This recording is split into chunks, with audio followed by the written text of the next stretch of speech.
Conspiracies, government cover-ups, Earth mysteries, monster cryptids. Hospital Porter's Pride and Dignity. Stop the New World Order. Welcome to HPANWO TV and welcome to this, the 91st Reply to Comments video. This is the video in which I get to reply to your comments, hence the title. The reason I make these Reply to Comments videos is I get comments on my channel and I think some of them are very interesting. People go to a lot of trouble to post them, to write them out. Some of them are very thoughtful and I feel obliged to reply. But I don't have time to reply to them all by text, not with a channel as popular as my own. So I make these reply to comments videos every so often to do so. Now you might think, what's the point of this, Ben? You can't make someone posts one comment, they want to reply, you make a 9-hour video. I'm not going to watch a 9-hour video just to hear you reply verbally to my comment. Well, you don't have to watch an entire 9-hour video. You just have to watch a maximum of 1 hour, and that is because I will put a little notice under the comment I'm replying to tell you which hour in the upcoming reply to comments video I'm going to be replying to that particular comment. Another reason is you don't have to watch a 9-hour video is because my reply to comments videos are not that long anymore. They used to be much longer, they're much shorter these days, and that's because I do them more often. I try to do them every 2 weeks or so, depending on the number of uploads. Another reason I do reply to comments videos is I enjoy them. And what's more, you enjoy them too. I know a lot of listeners watch them all the way through, some of them if they haven't even commented in the previous cycle. So yeah, that's why I do these reply to comments videos. So what I'll do is I'll go straight to the first comment left after the last comments reply video, and it is Michael Snow. He posts this on reply to comments 90, and he says first, well done to you, Michael Snow. Your gold tinfoil hat is on his way. And Neil Peel, Paranormal Peep Show, gets a silver tinfoil hat because he gets second. Well done, Neil. That's on its way to you as well. Same video, Hugo Rune. Now he says, right, this is a timestamp on here. What's this? 2516. This is on the previous reply to comments video. Technically, this is criminal damage, but it's a victimless crime, much like cannabis use. Exactly. I mean, only in the modern world could somebody call this bloody criminal. I mean, brightening up our streets, and the police will come out. And I swear, the police. Talking about graffiti. Yeah. David Splendid Isolation ? At David Splendid Isolation. Technical graffiti criminal. And a victimless crime, much like cannabis. I thank you immensely for the cannabis mention. Oh, you're welcome, Hugo. I mean, this is the first thing that popped into my head. It really was, because you're always saying things like that. So yeah, but yeah, I mean, graffiti, if it's tasteful and it's attractive and it's in places which are not, on things that are public and not on private property, yeah, I consider that art. It brightens up the area. What a lot of people don't realise is a lot of these murals are put up with the support of the local authorities. The government actually permits them to do it and gives them a licence. Drubber 007, Licence to Kill. He says here on reply to comments 90. Thanks, Ben. What was that book you mentioned? Through an Opaque Lens? I didn't catch the author's name. Something Murphy. Right, it was Niall Murphy, who has a channel called Through an Opaque Lens, and I did put a text reply to it, and Drubber says, great, we'll check him out, thanks Ben, great. For some reason that comment was posted twice, as was my reply, don't know why that was. Crazy Plain Lady update, M. Lloyd says, hey, Blade Runner 2049 is a sequel, not a remake. Thanks M. Lloyd, because someone else has told me that actually, and as a result I may well watch it now. Because of that, I wouldn't have watched it if it was a remake, but I will. It's like I watched The Thing, the 2011 The Thing. I had an awful feeling it was a remake of John Carpenter's classic body horror movie. And I thought, oh God, how could you possibly... It's another silly remake, a pointless remake of a really good film. But it wasn't, it's actually a prequel. And it's an important prequel because it tells you what happened to the Norwegian team who discovered the alien spaceship and everything. So yeah. And the reason it's got the same title is that they simply couldn't think of a better title. They thought about The Thing, The Beginning, or something like that. And they couldn't make anything fit, so they just decided to use the same title. Reply to comments 90, Hugo Runes. 60 spliffs in my tin, 55 of them cannabis. And I was gifted a lump of hashish. I think it was Lebanese. So I got 7 spliffs from that too, which is nice. Oh my goodness. Smoke the hashish carefully, Hugo, if you're not used to it. You know, you've got to, if it's a substance you're not used to, you need to take it, take care. Although you're more of an expert on this than I am. Wayne Model Builder says here, reply to comments 90. Don't you dare lose interest in UFOs. I miss the videos where you go out about sharing stories, sharing stories and facts about places around the UK. Bring them back. Don't stop and lose interest, mate. It's those videos that first got my attention to your channel. Oh, Wayne, bless you. I have no intention of stopping those kinds of videos. In fact, I've got some prepared in the next couple of months. So there will be some in the next couple of months. So don't worry about that. I will be making those kinds of videos again. My interest in UFOs actually, as I said, I know what's causing it, and I know that this interest will return should the situation change and the stagnation sort of break, this impasse somehow be relieved. Now, you don't make something essential to your life and just sort of like you lose interest in it. Absolutely not. So yeah, don't worry. That situation will change. I have no doubt. Reply to comments 90, Gary Robinson. Hello, Gary. You're right about Australia. It seems to be the only country in which soap opera actors eventually work their way into serious films and TV dramas. I've no idea why that is, but there are plenty of actors that started out on Neighbours and Home and Away, including Guy Pearce, Margot Robbie and Russell Crowe. Now I think about it, there are a few notable Mexican actors who took the same route in their country, including Gail Garcia Bernal and Salma Hayek, but for the UK and US actors, appearing in soap operas seems to be the end of the line in terms of their careers. It seems to be, Gary, I mean, if you become a big soap star, really the only way forward, the only thing you can do post-soap is maybe appear on a reality TV show or do the panto circuit at Christmas. And, you can, I mean, the good thing is, like, someone like Jesse Wallace, for example, could play Aladdin because, as you know, Aladdin is always played by a woman. So yeah, it could be. And here's another one by Gary on the same video. In regards to Mutt Williams, that's Indiana Jones's son, not being featured in D5, you have to remember that Lucas and Spielberg were not involved in the movie since Kathleen Kennedy is now in charge, and her agenda is always focused on undoing their work as much as possible, as you know. Yeah, I guessed, Gary. I think that's probably one of the reasons, yeah. For example, Luke Skywalker spent 3 movies working his way up to be a hero who saved the galaxy, only to be relegated to a cowardly hermit living on a remote island. Yeah. Oh, that was horrible to see. I would imagine that Kathleen Kennedy and the wokies at Lucasfilm most likely saw an opportunity to get rid of another male character and did that just by writing him out of the series. They also planned for Phoebe Waller-Bridge to continue the Indiana Jones legacy in movies and TV shows, so having Mutt Williams around would have made that problematic. As far as I know, they scrapped their plan with Phoebe Waller-Bridge after the disastrous test screenings, in which the original 3 cuts of Indy 5 that focused almost entirely on her received unanimously bad scores from the test audience, and also raised concerns with Bob Iger, the head of Disney. Cheers. Yeah, I remember that, Gary. I remember there was a massive hoo-ha, wasn't there? Because the Indy 5 was actually was virtually finished, and it was shown to test audiences, and then there was this massive, oh my god, what are we going to do? And they immediately took the film straight back into edit, and indeed I think they set up some more production, and they remade a huge segment of it. And I thought, and that did sort of, I found encouraging. However, when I saw the trailer, I just had to see the trailer and see poor old Indy. There's this bitter old man sort of skulking and hunching on some underground train with the dregs of society in the late 60s, and looking just like Luke Skywalker did on that island. And I thought, no, God, it's horrible the way they do this. The way they take these characters and they don't even just write them out in a heroic manner. They don't go down in a blaze of glory. They go out with a pathetic, dirty, low-life whimper. And they were going to do it to Indiana Jones as well. I thought, no, I couldn't bear to watch that.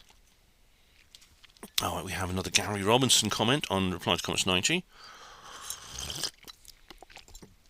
Ben, mate, in regard to Indy 5, I can certainly recommend that you watch the first 20 minutes of the movie, as it's very good and completely different from the rest of the film.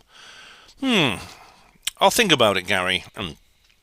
It's set at the end of the Second World War and features a digitally de-aged Indiana Jones alongside Toby Jones.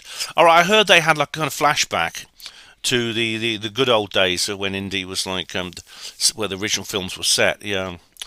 They sneak into a castle which I think is meant to be the one from the Last Crusade. The occupying forces, shall we say, are getting ready to leave and they're packing up all kinds of historical treasures they have acquired throughout the war, and you can imagine it turns into a good old-fashioned punch-up. Hey, underground Nazis! You've got to have your underground Nazis. The de-aging is actually pretty good, and certainly better than in Rogue One and the Irishman, both of which looks pretty naff in my opinion. Oh right, de-aging is actually very sophisticated. I mean, there's a lady I know on Facebook who regularly de-ages herself in her images, and which is sad. I mean, she's sort of like 60 something, and she's actually, I think, very attractive. I mean, I like women of that age group, as you know. She often uses de-aging software when she publishes pictures and videos. Yeah, but that's okay. Well, maybe I might watch that bit, Gary. But you know, the trailer really just repelled me. It really did. Dark Corners UK says in reply to Gary, I watched it recently, and the first 20 minutes is everything an indie film should be, where you get the 1960 stuff, and you can when you get to the 1960 stuff, though, you can turn it off, though. And Gary says, basically, yup, yeah. Okay, well, I might watch this prologue section, this flashback, but I can't bear to see Indiana Jones just like squatting away, mourning his son on an underground train. That's just horrible. And Gary says on reply to comments 90 here, Retro Darren posed the question as to whether the fighting men of age that are flooding into the UK and USA are being allowed in to boost military draft numbers. Not only have they dumped their own countries for monetary gain, but some of them have come from countries that are at war. If they fled rather than joining the efforts to protect their homelands, it's unlikely they are going to be tempted away from their privileged lives as illegal immigrants in order to join the army, especially when they're opposed to our culture and our religions. I suspect that if them, not only have they dumped they've dumped their countries for monetary gain. And there's wars in those countries, yeah. I mean, there aren't some of them. I mean, there's no war going on in Albania right now. Some of them you could claim they fled the Taliban for being persecuted, but in Afghanistan. But you know, where's the war in Albania? But you see, they would be tempted away from their lives as privileged illegal immigrants if keeping those privileged lives depended on they were offered this as a condition of keeping their privileged lives as illegal immigrants. I think they'll completely forget their principles about culture and religion. Most people don't have principles, Gary. Most people. I'm not picking on any particular nation here. I'm talking for all the nations of the world that I'm aware of. The majority of people are essentially Pavlovian. I've talked about this many times before. I mean, the hospital, it was everywhere. I mean, you know, it's a Pavlovian means it's basically the way you train a non-human animal, especially like a dog, an intelligent one like a dog. You train a dog you could punish them if they do something wrong, and reward them if they do something good. I mean, good and bad, right and wrong are not moral questions. They're simply it's approval and disapproval. It's all they understand. And indeed, I work with dogs a lot, and I've trained them to do certain things, which is just for my convenience, really. For example, I've trained one of them to always do his business in the woods when we go for a walk, so I don't have to clear it up. Because if he does it on the pavement, I have to pick it up, and I don't mind doing that, but I'd rather not. And so I train him, so he holds it in till we get to the woods, and then he does it in the woods, and then I give him a treat. I give him like a little bit of dried chicken. I keep these little packets of dried chicken liver, and he loves them. And he's very quickly learned that he can get one of those by holding it in until he gets to the woods. Not only that, he's quite crafty, actually, this dog. He's actually, he does a little bit here and a little bit there. He's actually manipulating me. He's a very clever dog. And he doesn't think that there's nothing moral about this. He just knows that's what I want. He understands the approval of the leader of his pack, which is me. And most people are like that too, unfortunately. Most humans are Pavlovian. It's their NPC. NPC is another word for something similar. Which means, they won't say, well, I can't. It's against my conscience to fight for this army when it's a different country. It's not my nation. They might even be, bombing my nation or something. I'm not going to fight for them. But probably only, maybe, 5 to 10% probably would take that line, and they would rather be sent back. They would make a moral stand. And there are people who will do that. I hope I would be one of those people. But the vast majority of people won't. They will, and of course Britain will fight wars with mercenaries if it has to. Other countries have. The United States regularly uses mercenaries. Indeed, I mean, domestically and abroad. I mean, look, the civilian contractors who run the security Area 51, the camo dudes. They're part of a company called EG&G, and they're not military. They're civilian contractors, and because they're civilian contractors, they don't. You can bypass certain regulatory loopholes, or go through certain loopholes, bypassing regulatory conditions, because they're non-military, and that indeed is why they're used in theatres of war. So I think probably Retro Darren is right. We'll see anyway. Right, Dark Corners UK says here on reply to comments 19. Hey Ben, have you considered perhaps taking small extracts from your comments reply video, perhaps a 2 or 3 minute answer to a particularly interesting question? Brackets, I know not all comments will fulfill this criteria, close brackets. And posting said clips on YouTube, Shorts or TikTok. A number of channels I watch have done this same thing of late and have seen a marked increase in traffic towards their channels. Just a thought. Best wishes DC UK. That's actually not a bad idea. It would be very time consuming though. I would have to find the comment I'm looking for.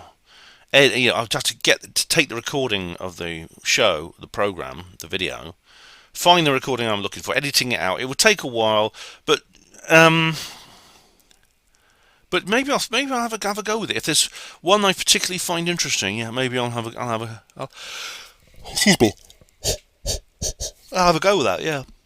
And Dark Corner says here in reply to his own comments. On a similar subject, links to your YouTube channel, old tech sites, HPANWO Voice, and even Spreaker in your YouTube bio will also help drive new audiences towards your fantastic content. Oh, thank you very much, Dark Corners. I mean, I do have a link to... I believe I have a link to the portal, the HPANWO portal. It's the main HPANWO site, which I use as a portal, essentially. I'll just double-check, because... maybe adding new links, having a kind of link tree is not a bad idea, but I will just have a check and have a look and see. Let's have a look. Community. It's the HPAN. It says here it gives a brief description of my. It gives a brief description of my channel, and it has a link to the main HPANWO site. So is that not enough? Do you think? I mean, maybe a full link tree would be a better idea. Yeah, but thanks to those ideas. On the shorts, I mean, I haven't quite worked out how to do YouTube Shorts yet. I'm still working that out. But TikTok, of course, I could do, yeah. And Gary says, this is a great idea. And it's one I've mentioned on here before when talking about things that Ben could do in order to extend his reach. Short videos can be posted as Instagram stories and Reels, TikTok videos, and also YouTube Shorts. There is so much varied content in the comments replies videos, and so Ben got into the habit of producing shorts regularly and posting them across all the different platforms. He would see a massive boost in his audience numbers regardless of any shadow banning. This is pretty much the only difference between some of the elite YouTubers and Ben. Our brother Porter needs a PR nudge. Pride and dignity. Thanks, Gary. I'll give that a go, Gary Dark Corners. I'll see what I can do. If I can think of it, if you can point me towards if you can help me out actually by pointing me towards a particular comment you like, if you can remember where it is. I mean, don't go to the trouble of searching an entire video, but if there's one you particularly remember that I've said in reply to you personally, would you point it out to me? I'd be very grateful. Dark Corner Sister Gary. Not to mention all those bite-sized portions of content seem far more popular with modern audiences. Now I understand that brevity isn't always Ben's strong suit, brackets, and of course that's why we love him, close brackets. But I truly believe a selection of shorter form videos alongside the usual content for us regulars would benefit the HPANWO brand no end, especially with a chap as charismatic as our Ben at the helm. Oh, bless you. I'm blushing. How do you do short? I haven't worked out how you do shorts yet. You press create and it just goes upload videos, go live, create post, new playlist, new podcast. Right, I'll work it out. But TikTok, of course, I'm already doing. I've done 3 TikTok videos. Gary Robbins says, agreed, Ben will find a whole new audience through shorts. People warm to him as he's so watchable. He needs a dedicated PR manager. Oh, right, I need an agent, don't I, or something like that. Yes. Gary Robinson says, I've not seen Trans-Siberian. We'll have to check it out. It's really good, Gary. It really is. And Dark Corners, I've got to check that out also. I recommend it. I mean, it's Kate Beckinsale is the name of the actress who's in it, along with, I think it's Woody Harrelson as her husband. And it's disturbing because it provides a very perceptive vision of psychopathy, not particularly in the Ben Kingsley character, although he plays a very vicious antagonist, but in the rather two-faced husband of the couple that the main characters meet, and indeed the wife, who is psychopathic in a different way. Gary Robinson, sorry I didn't meet up with you in London, Ben, mate. After 2 weeks down time, thanks to the computer problems, I really needed to crack on and get some work done. Otherwise, I would have been there. Pride and dignity, brother. Pride and dignity, Gary. And I'm sorry you didn't, but maybe we'll have another chance sometime. Blogger, someone called Blogger526 says on reply to comments 19, I think you completely missed the point of when making what I was making when replying to Gary Robinson regarding keeping authentic to comic books in reference to Hollywood and the Fantastic Four. Right, I'm afraid I don't remember, Blogger. I mean, you haven't posted this as a reply to anything, so that doesn't help me really. Any literature books, comics or graphic novels have been written, and should they be made into a film, and not to differ from the original in my opinion. Well, I agree. Yes, I agree. As they are focusing on the female Storm character in the current comic book, then any film should reflect. That was my point. All right. Well, maybe I misunderstood you. In which case, I agree with you that I agree that Catwoman should be Catwoman, and and all the female characters in various comics should be portrayed as female characters in the films. Yes. If that's your point, I agree with it. And if I misunderstood, I apologise. Well, he said, you don't suddenly decide to focus on Galadriel in a Lord of the Rings film instead of Frodo. What has idolatry got to do with anything in relation to my comment? Is this some new buzzword in relation to the obfuscation of the word woke? Did I say idolatry? I don't remember. Look, anyway, I know the point you're making, and I agree. Looking on social media, it seems that most it is by MAGA types attacking Taylor Swift fans currently, which is extremely hypocritical given how they worship and portray Trump. I'm not familiar with this particular scandal and drama, Blogger. I've stayed out of it. Have you seen the pictures he has been selling as NFTs of him, portraying as a crusading knight, or even Jesus? Any true Christian would be citing that as classic idolatry. I have seen them, yeah, and I think that's a bit silly, personally. I don't think that's going to do his campaign any good, especially not in the United States. But yeah, now we've got always a really old one here, and it's Probe 2. This is Probe back in, I think, 2008. And it's Dex. It's my interview with Dex Dobie. And the Crafty Nihilist says, whatever happened to Derek? Yeah, Derek is his real name. Ever happened to Derek? I had to say to the Crafty Nihilist and report, because they didn't know, that he sadly died a few years after that interview took place, and I only found out actually a couple of years later. And he was a cool guy. Yeah, he was. It's sad we've lost a lot of Probe buddies. I mean, David Boyle's gone now. I went to his funeral, of course, which was very poignant. Yeah. Right now, this is UK Probe Conference 2010 Part 1 Arrival. All right. This is a really old one, man. This is an old one. And the Crafty Nine says, was this your first Colin encounter? And right, this is interesting. I'll actually show you the video. Here's the. Right. Let's have a look. Let's have a look here. This is interesting. I'll have to ask Colin. But look, this is me on the train. It was Sue Stain who was filming. This is me getting off the train at Lytham. There's Dave Morgan. Do you see Dave Morgan? Is this me? Yes, I knew. Is that me meeting Colin for the first time? Which one? The one in here, yeah. There's Dave. Oh, there's Colin, yeah. I'm back. It's good to be back. Look how happy I was. I feel at home now. I really do. I still do. Thanks very much. See you later on HPANWO TV. Oh, nostalgia. Nostalgia. Oh, yeah. Was that the first time I met Colin? Maybe it was. Maybe that was my first ever meeting with Colin. I mean, I'll have to ask him. But yeah, I mean, I can't remember. Was it that? Was he? He might have been at the 2009 Exapol. I don't know. Oh God. Yeah. Wow. That's a real blast from the past there, Crafty. I mean, it's lovely you're going through all my old videos. I really like that. Reply to comments 90. We have Coda834, who says, whatever happened to Hawley Richards? All way I, man, and punch it in the stratosphere there. He's gone all abracadabra blowed, puff and then smoke it there. Nothing in the cabby loadoed behind the curtains. Oh, folly. Right, this is more Unwinese. Coda is our resident Unwinesophone. I think I'm getting the hang of this now. I haven't completed my course on Duolingo in Unwinese yet. But you see, whatever happened to Richard D. Hall? All that way I man and punch it in the stratosphere. Yes, all Geordie and punch in the air.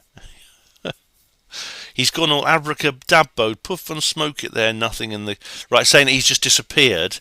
Nothing in the cabby loaded behind the curtains. Cabby loaded. I don't know what that means. Curtains maybe curtains. Oh, folly. All right, I think I do understand the basics of what you're saying, though, Coda. Richard D. Hall he's busy at the moment defending himself in a lawsuit, and if you read HPANWO Voice, you'll know that I've been covering this. I actually went to the court and sat in the public gallery a couple of weeks ago when he had a hearing, and other people have been covering this. I've just done an interview actually with Nick Colostrum about this, which will be on HPANWO Radio, and probably on Thursday. And also other people like UK Column were there, and Gemma O'Doherty was covering this, and her friend, what's her friend's name? I can't remember, and things like that. So these things are being talked about, yeah, definitely. But Richard is, suffice to say, Richard's been treated really badly. It's an absolute disgrace, and I wish him all the best. I'm 100% behind him. Right, Coda says here again, what kind of ignorail loafery are you, Ben Loader? Ignorail loafery are you, Ben Loader? That sounds pretty rude. Anyway, the whole earthly abode were gogglet in the Paulie Hoaglander show for years. Spacey Tyload, goodly times and chuckaload there. Oh, folly. Hang on. What kind of ignorant loafer are you, Ben? I don't know why you're saying that to me. The whole earth bode were gogglet in the Paulie Hoaglander show. Well, do you mean Richard Hoagland? For years as Spacey Tyler. Paulie Hoaglander. Goodly times and chuckaload there. Good times and chuckaload. Chuckles. Funny. Oh, folly. But it was Richard Hoagland comes out with a lot of good things. I mean, he talks a lot of crap sometimes, but he comes out with a lot of good stuff as well. If that's what you mean, Coda. But whole earthly bode were gogglet. You're not a flatty, are you? Are you a flat earther? Flatty load, earthy bode. Oh, deep joy. Are you a flat earther? What's that in Unwinese? Right, reply to comments 90. I have a thing to say, but I will insert this much. Right, what's that then? You could always say it nothing as it seems. You do live up to your name sometimes. But here's a link anyway. What's this? Oh, it's an ad. Okay, just let the ads clear. The Bangles, a hazy shade of winter. Oh, Many right. of my colleagues. Oh, yeah, they were good, those girls. Do you remember them? Do you remember these four? Yeah, they were a good band. They were a good girl band. I like Walk Like an Egyptian. Walk Like an Egyptian. That was a good song. That was very good. Okay, so a hazy shade of winter. Is that what you have to say? But you insert that. Okay. Right. Reply to comments 90. Coda again. Oh, right. Here we go. I need a Does anyone know a good unreleased translation engine? Because I'm this. No. Corby Jerrymole all sitting foursquare on the Bocas in the Congressi hear it with Napoli Georgia's there. That's Corby Jeremy Lowe, not Father Jack. Oh right, you mean Jeremy Corbyn? No, Jeremy Corbell. Oh right, pardon me, Coda. Not Jeremy Corbyn, Jeremy Corbell. Right, you are. They have a similar name. And when it's in unwinese, I don't know which one it is. Jeremy Corbyn, yeah, Jeremy Corbell, all sitting foursquare, yeah, on the Bocas. I think you mean that means a seat or a bench in the congressional hearing with Nappy George, with George Knapp there. Yes, he was sitting next to George Knapp behind Fravor and Grush and the other guy, Ryan Graves. Yeah, that's Corbell, Jeremy Corbell, not Father Jack. All right. Jeremy Corbyn, yeah. And we have here also Coda says here on reply to comments 88. This is an old one. This it's a couple of months ago. Ben Loader, pridely digniful to you. You seem to have an aversion to Brian Cox Loader, but they are doubly most. I seem to have an aversion to Brian Cox. Yes, I do. I think he's a complete. Oh, he's disgusting. He's a horrible, arrogant little shiny teeth, silky haired twat. Brian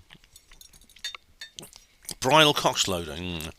For Clarifode, there is the high brainbocker and bookie learage astrofrail Brian Coxloader.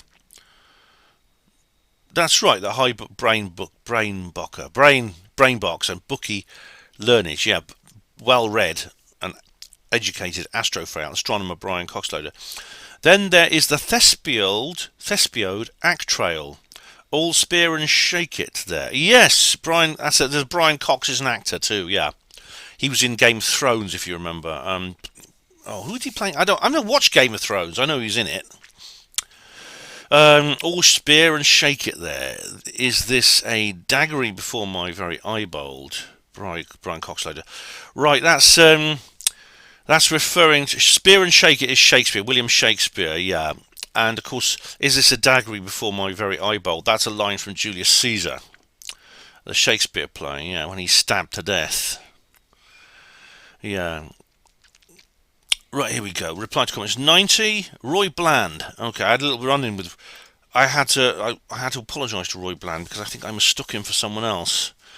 But anyway, I agree with you, Ben. Looks aren't everything. Ben, what did you find attractive in your baby mother? And here's a link. What's this? Oh, so this is a video I uploaded called Relative Madness. But Roy, I can't remember. It was a long time ago. I split up with. I was only actually with her for about a year and a half. We were only together for about a year and a half. And when this film was made, I'd already been split up with her I split up with her in 1996. So this film was made much later. Good. So, yeah. The answer is I don't know. I can't remember, Roy. Reply to comments 90.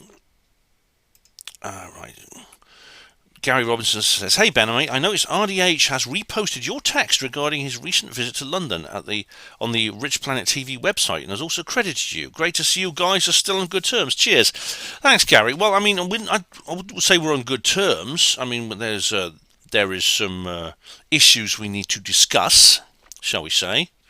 But I am on his side when it comes to this, totally. And he greeted me very warmly when we met. As for my text, yeah, I mean, I actually don't claim copyright on anything I publish apart from my books. So I don't have a problem with him reposting my text, especially since he did credit me for it. So there's no problem there. Gary Robinson says here on Doomsday Bunkers, it's a new video. I don't think I know of a single gated community in the UK, come to think of it. They are indeed very common in Mexico, though, in the north. Whenever a housing estate is built by a privately owned construction company, it will always be made as a gated community with security guards. This is always the case whether they are building a small close of 10 houses or a huge housing estate. On the flip side, whenever the government build council houses in Mexico, they are of course completely open. Right, yeah, I understand there are a lot of them in Mexico. When I was looking through researching this, I found that Mexico has many. Also, they're across much of Central and South America. There are basically anyone with any money will retreat behind these fences, and they will basically set up a kind of like a luxury retreat, which is where the outside this community there's a lot of poverty and things like that. Same, you get them a lot in Africa as well, and in India and Southeast Asia. There's quite a lot across the third world. But in the UK, there are a few gated communities. There's not many though. I mean, as I said, there's this one in Oxford which I showed you, which really is not. It's not a gated community. It's not very. It's the mildest gated community of all. It's a privately owned estate and road, and they have a gate which the residents can close if they wish. But to be honest, I walk past that Krebs Gardens. I walk past Krebs Gardens regularly on my way to and from work and between jobs. I've never seen that gate shut. Never. And they certainly don't have security guards there. There's no electric fence. There's no electric wires on the fence or anything like that. No CCTV cameras. It's that. And Jamno says, my comment got wiped. Oh, Jan, did it? Not you as well, Jackie. I mean, because Gary's had this problem, and he's at it again. Now, there's nothing I can do about this, unfortunately. It's YouTube. I recommend always copy your comments or just copy them in a Word document, and you can always put them back again or post them on Alltech. It's much easier if you just post them on BitChute or Odyssey, I think. And Gary says, that's been happening to me a lot recently. I've also had trouble clicking the like button on a few videos, including one of yours the other day. They're doing this to loads of people. I mean, Jackie talks a lot about chemtrails. And they're doing that to people like us. Deliberately, yeah.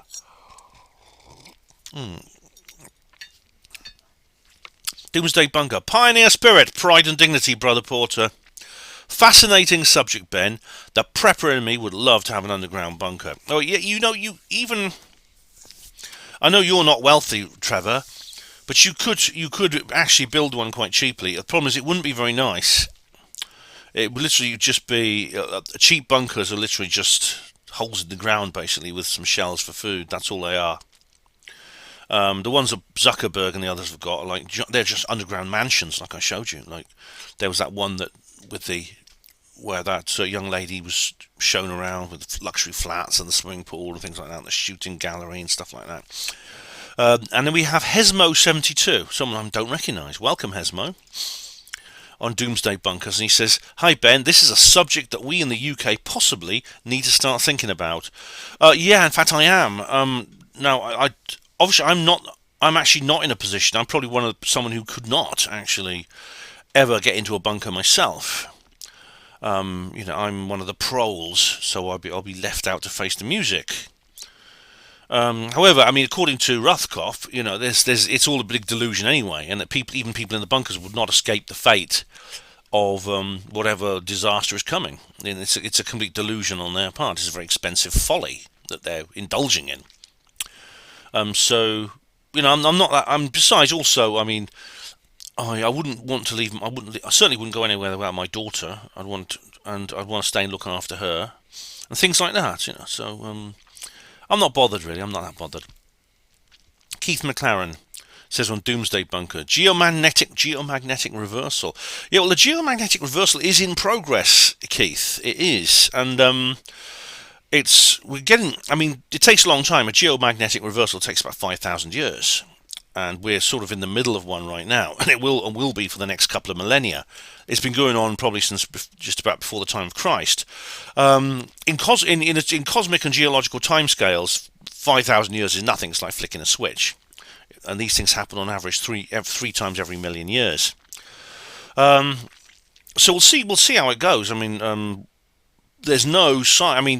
There's nothing in the fossil record which indicates that pole shifts are actually cause or are correlated with mass extinctions, which means there's no reason to think that one would actually cause that now. However, it could be that the Illuminati want to they do want to take advantage of it in some way by artificially engineering some disaster which they can exploit. Doomsday Bunkers, Gary J. Robinson. I wonder why the guy showing her around at 36 minutes told her they will be living in there for 5 years, which is why they had to use a bidet instead of toilet paper. Does he know that they're expecting to live in the bunker for 5 years? If so, why? It could be that he let that slip. It could be. He's probably not an initiate of any sort of upcoming engineered disaster, Gary. My guess is that he's gone through all the various scenarios and thought, well, this is probably the worst case scenario of anything that could occur. Would be probably it'd be 5 years that he'd need to be separated from the rest of the world before whatever disaster happens reaches its entire effects. So, for example, if there's something that happens, for example, a volcanic eruption which causes massive global cooling and therefore famine because of a loss of farmland and things like that, probably people would be fighting for food for a while, but they wouldn't fight forever. After enough people had died of hunger and starvation or violence, the population would then stabilise at a lower level, and he possibly estimates that would take 5 years. And Gary says in reply to his own comment, Ben, do you have any views on why they are building these bunkers, and have there been rumours as to why? I find it actually quite concerning. Well, yeah, I mean, Gary, I think I talked about that in the video. My views on why they're building, I mean, as I said, I think that it's possible they've been tipped off, that something's coming in the works. One thing's for certain, they seem to have made a decision, as Ruthkoff says. They've made a decision, or Rushkoff, whatever his name is, they've made a decision on some level that there's no way, they're not going to just sit around and offer us any sort of hope. They're not going to say to us, okay, we will stay here and we'll help you to build a better world. And we'll use our influence to build a better world. They're basically saying, we're giving up and we're bugging out. Enjoy the apocalypse, suckers. Hope you, things like that. Essentially, they've lost the will to even try now to build a better world. And they're actually working they're not working on just saving their own asses. I think that's it. Of course, at a higher level, it could be something that they're planning to do. Obviously, something like a cometary impact or a supervolcanic eruption wouldn't be something they can do, but it will be something opportunistic that they can use. Blogger says in reply to Gary, because 5 years is their expectation of a worst case scenario and how much in the way of food, water, consumable supplies they can fit for a number of people in the bunker for the number of people the bunker is designed to accommodate. Radiation levels would drop after a couple of weeks fallout to not be fatally harmful in a limited nuclear exchange.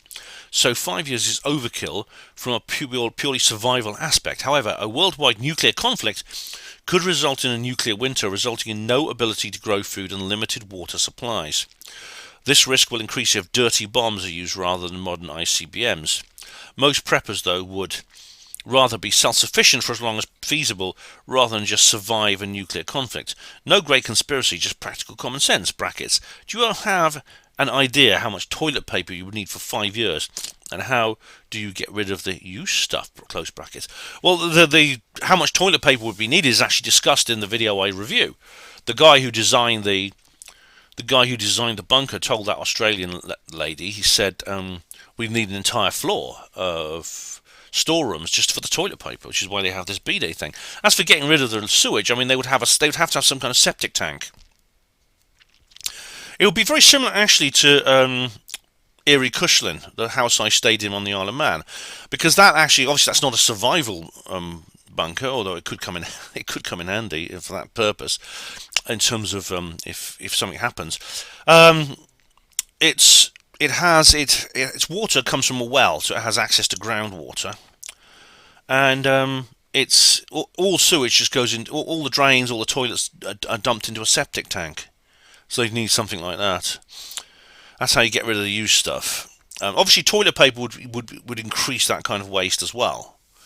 So yeah, it'd be, because some people use half a roll every time they do a poo. It's ridiculous, especially rich people. Rich Horden says on Doomsday Bunkers, 3626 timestamp. Classic. What's this? Why do you have bidet toilets instead Oh, here of it is. You regular see, here he is talking about it. Here he is talking about it. Remember this? toilets? Well, interestingly, we did a little calculation, and the max occupancy for this facility Oh my is God, he's going to bring up toilet paper, isn't he? 75 people. Yeah, there you go. See, that, well, basically, I don't have to play all of that. You know that he's basically just describing what I just said. Yeah, and And if we put toilet paper for 75 people for you can't have a good apocalyptic story without a toilet paper element. It's absolutely essential. Israel Diego Rivera, genius to the real genius, says on Doomsday Bunkers, "Do you have a bunker under your bed, Ben?" No, I don't. I just have some. I store some things under there, including. Well, I used to store my Disclosure champagne. I should apologise actually for the condition of my bed right now. I'm just washing all my bedclothes, and that pile there is that's next because I have to put that on a low temperature because it includes that nice quilt, which I have to put on a different wash because it needs a lower temperature. But yeah, I just store some things. It's not a bunker under there. No way. I remember those stupid films we used to watch at school to scare the shit out of us.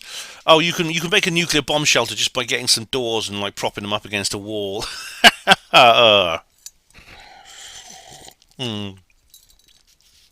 John Cashin says on Doomsday Bunkers, "Doomsday bunkers, whether cheap or expensive, are controversial and debatable in terms of whether or not they really would ever work in the event of a worldwide nuclear war."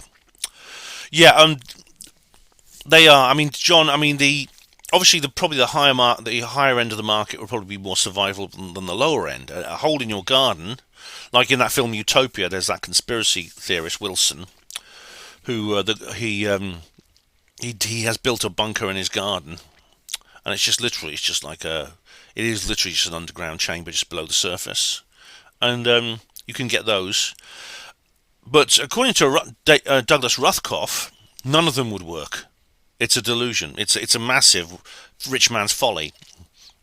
He carries on. The expensive one will, and he says what I say here. The expensive ones will probably have a better chance of working, but there's no guarantee. You see, we've never had such a situation (brackets) yet, so we have no way of being able to test them out to see if they really would survive such a war and keep people inside them safe or not.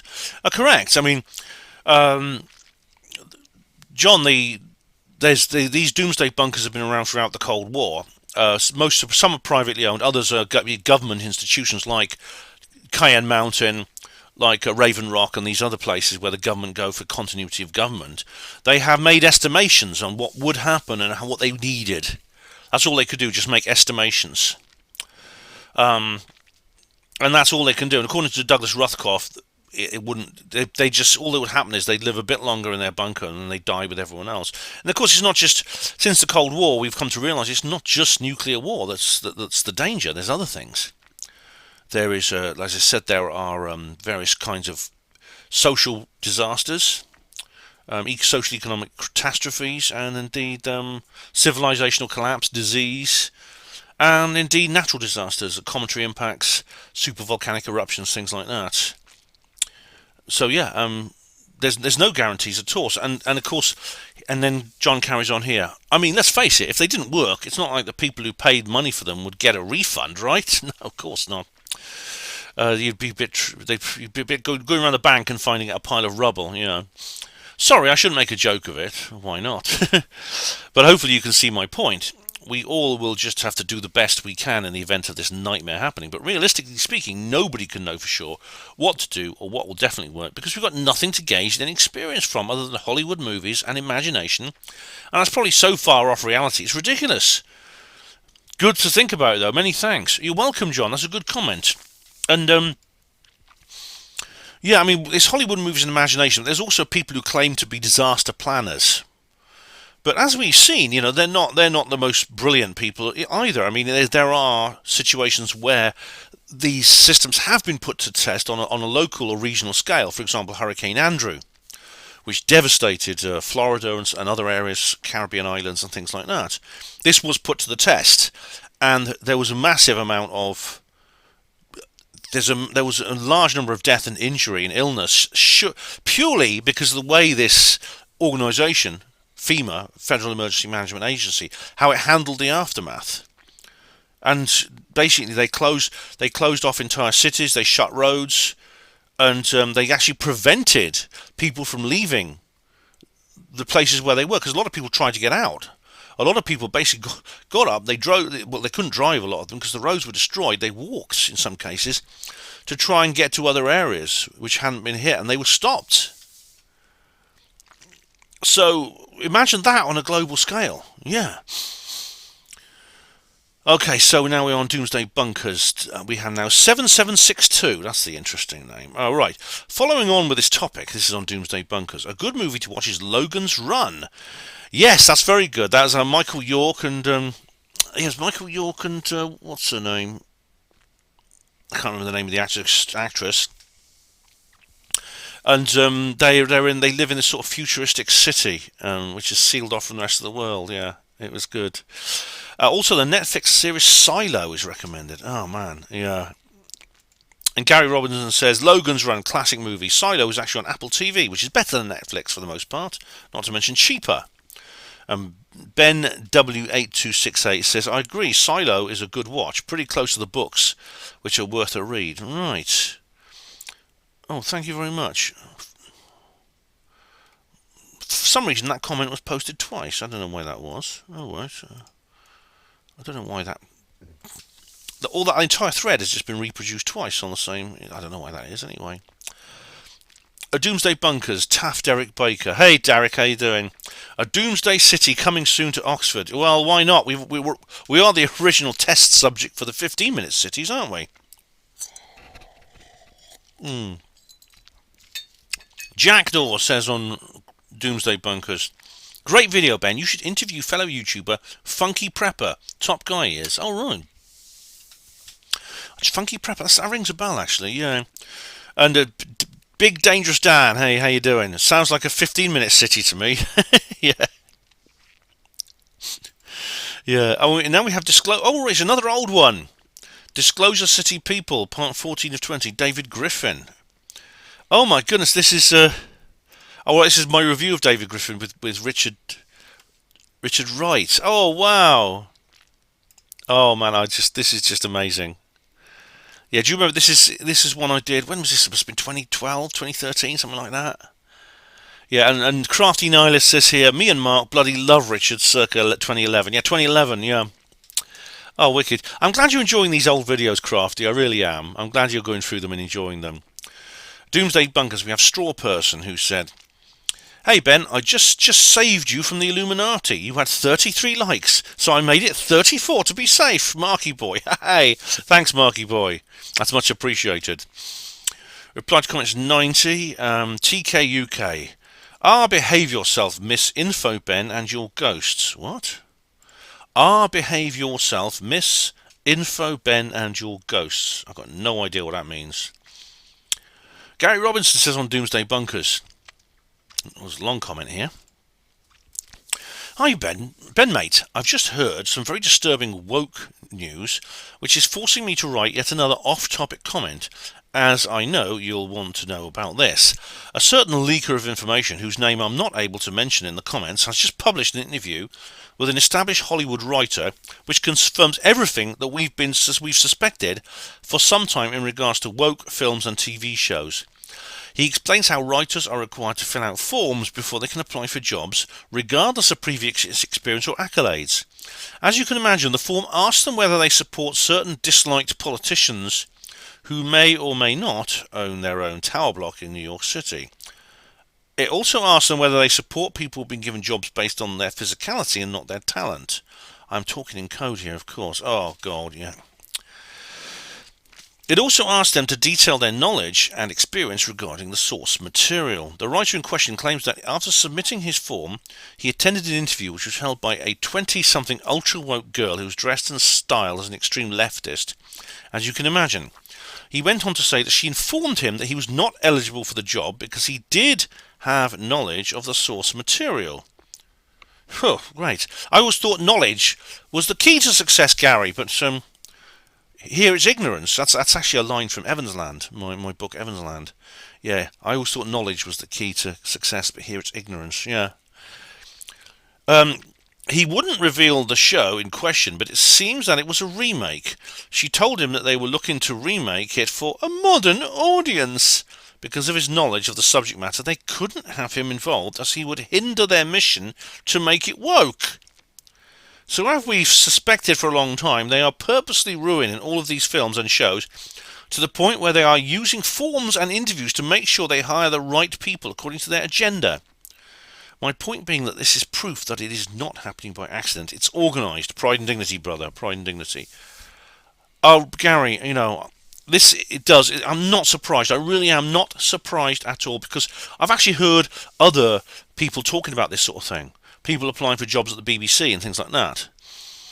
And they are literally saying, look, for example, if you're a classic fan of Doctor Who, and you're an old guy or an old gal, and you were watching it in the Patrick Troughton era, and you want to help, even to run the official fan club or something, or be webmaster of the official website or the forums and things like that, they won't have you. They won't touch you because you're too fond of the classic Doctor Who.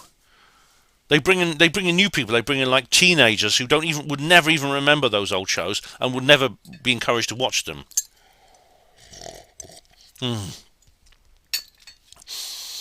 So no surprise there, no surprise at all. And they are literally spitting in the faces of people who disagree with them.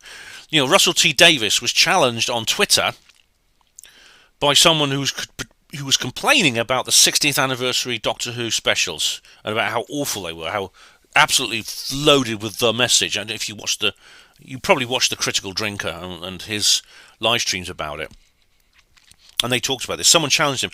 Gareth T Davies tweeted a reply and just said, "Tough. I don't care. Tough. You go away. No explanation. Nothing. This is a classic fan who loves that series, and he just says, tough. We don't care about you, basically." Gary carries on here, and as a reply to this comment. So I've just listened a bit more to this guy's account. He asked the girl why she'd called him in for an interview if they already knew they were not going to hire him. He was told that he was called in so they could humiliate him and see the face of the person that they were going to blacklist. So it's not only is the woke agenda doing cultural damage on purpose, but the people behind it are personally attacking anyone that is not on their side. Disturbing. That, Gary, that is awful. That means that if you it's not even worth applying for these jobs, because if you apply, for example, to be a scriptwriter or something, and they offer you an interview, and they can always just Google you and know your opinions, and you know you're the wrong kind of person, don't go to the interview, because they'll probably just want to get a look at you. So, like I said, they just get pleasure out of telling you they don't want you, and just tell you they're going to blacklist you. Gary, it's no surprise to me. I mean, it's horrific, but it's no surprise, because I really do believe this guy. I think you should definitely believe him, because I've heard other people going through this experience. Reply to comments 90. We have The Lights Were Low. Hello, Lights. How you doing, mate? Rich. This is 105.54. It's a timestamp. Right. Question mark. Richard Attenborough. It's a bit of a hagiography for Mahatma Gandhi. He was actually a much more complex figure than we've been led to believe. This doesn't mean I demonise him the way some people do. History has a habit of making angels and demons. Right, Richard Attenborough, question mark. I think it was David Lean who directed that. Richard Attenborough wasn't in it. It had Ben Kingsley playing Gandhi. It had Ian Charleston playing this vicar who helped him. Was Richard Attenborough in it? Maybe he was. Richard Attenborough doesn't do much. I mean, Richard Attenborough has continued to act as he's aged. He was in Jurassic Park. I don't even know if he's still alive. Anyway, new video, the Lighthouse Watch Party introduction, and the gold tinfoil hat goes to David Poley. Well done. And now we have the same video. Coda says here, and the principal... Here we go. Unwinnie's hat on. Here we go. And the principled Morley tale of the Lighty House it is. When a deep suffery most don't suffer, I'm all right, Jack, because there's always a bit left over. Oh, at least the last sentence was almost English. And the principled All right. I think the principal moral of the lighthouse is, that's the moral of the story. When a deep sufferer, most don't suffer. When someone's suffering, most don't suffer because I'm all right, Jack. In other words, selfishness, because there's always a bit left over. All right. I think I kind of get you there, Coda. Same video, Nothing As It Seems says, when you were mentioned on Fade to Black, finally. Was I? Oh, cool. The Wales UFO touchdown, Penturk incident, Kaz and Gary. Oh, was I? Oh, right. Fade to Black. Oh, right. I'll have to watch that. I mean, I met Jimmy Church once, actually. He must watch me. I mean, because he sort of recognised me. Oh, yeah, I met him in, yeah, he was at the Stairway to the Stars, remember? You know, I got to talk to him. Oh, that's the end of the hour. All right, I've got to go and sort my washing out, so I will be back shortly for hour number 2. So that the scenery behind me might change a little bit. It depends if the washing machine is finished. Alright, guys and gals, back with hour number 2. And now we have the Lighthouse Watch Party introduction again. And we have Dark Corners UK, who says, "Hey Ben, I recommend the Lighthouse. I hope you enjoy it. I recommended the Lighthouse. Hope you enjoyed it. Thanks very much. Well, I haven't actually watched it yet, Dark Corners, but I've got the DVD behind me there. Yeah, I'll be watching it sort of. I'll be watching it as soon as I can. This is it here. There, I've got the DVD. I'll be watching it as soon as it's kind. I want to watch it before I then do a review, and then we can work on like. And then we could work on doing the live stream, things like that. But yeah, it's thanks very much, and thanks for recommending it. I couldn't remember who it was who actually recommended it, but I know someone recommended the Lighthouse for a watch party. And I says, yeah, I've been meaning to watch that for a while. Why not make a watch party of it with a pair of fresh eyes, ones I haven't seen? So thank you very much. Thanks very much, Dark Corners. So I will. Okay, so now we have same video, Keith McLaren. Poe was viciously beaten to death for revealing things through his books. Was he? Was Edgar Allan Poe? Was he? Oh dear. Let's have a look. Let's see. Let's look at his wiki page. Edgar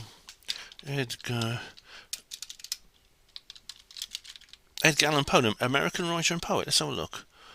Yeah, he's got a strange hairstyle, this guy. But this is Ed. There he is. Yeah, this guy here. That's him. Yeah, he doesn't look very tidy. But what does he say here? Death.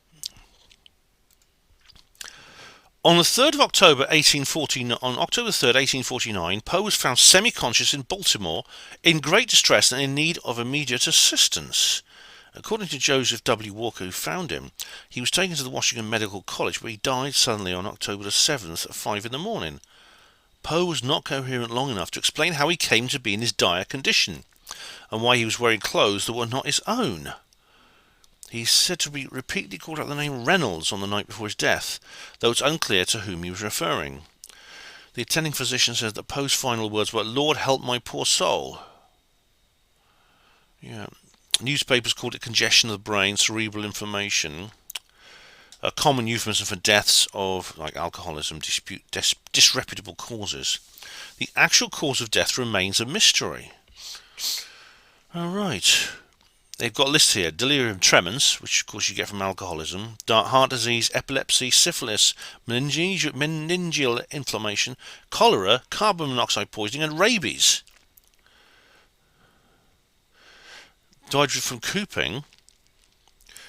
It's just opposed death results from cooping, a form of electoral fraud. These sometimes lead to violence and even murder, when citizens are forced to vote for a particular candidate. All right. I found that's ironic, that the this man who's so famous for his stories about, as I said, the mystery, macabre, horror, gothic fiction, in a sense, his own demise caused a real life mystery and a real life conundrum. Yeah, it's interesting. So at that time, Agatha Christie disappeared. Do you remember?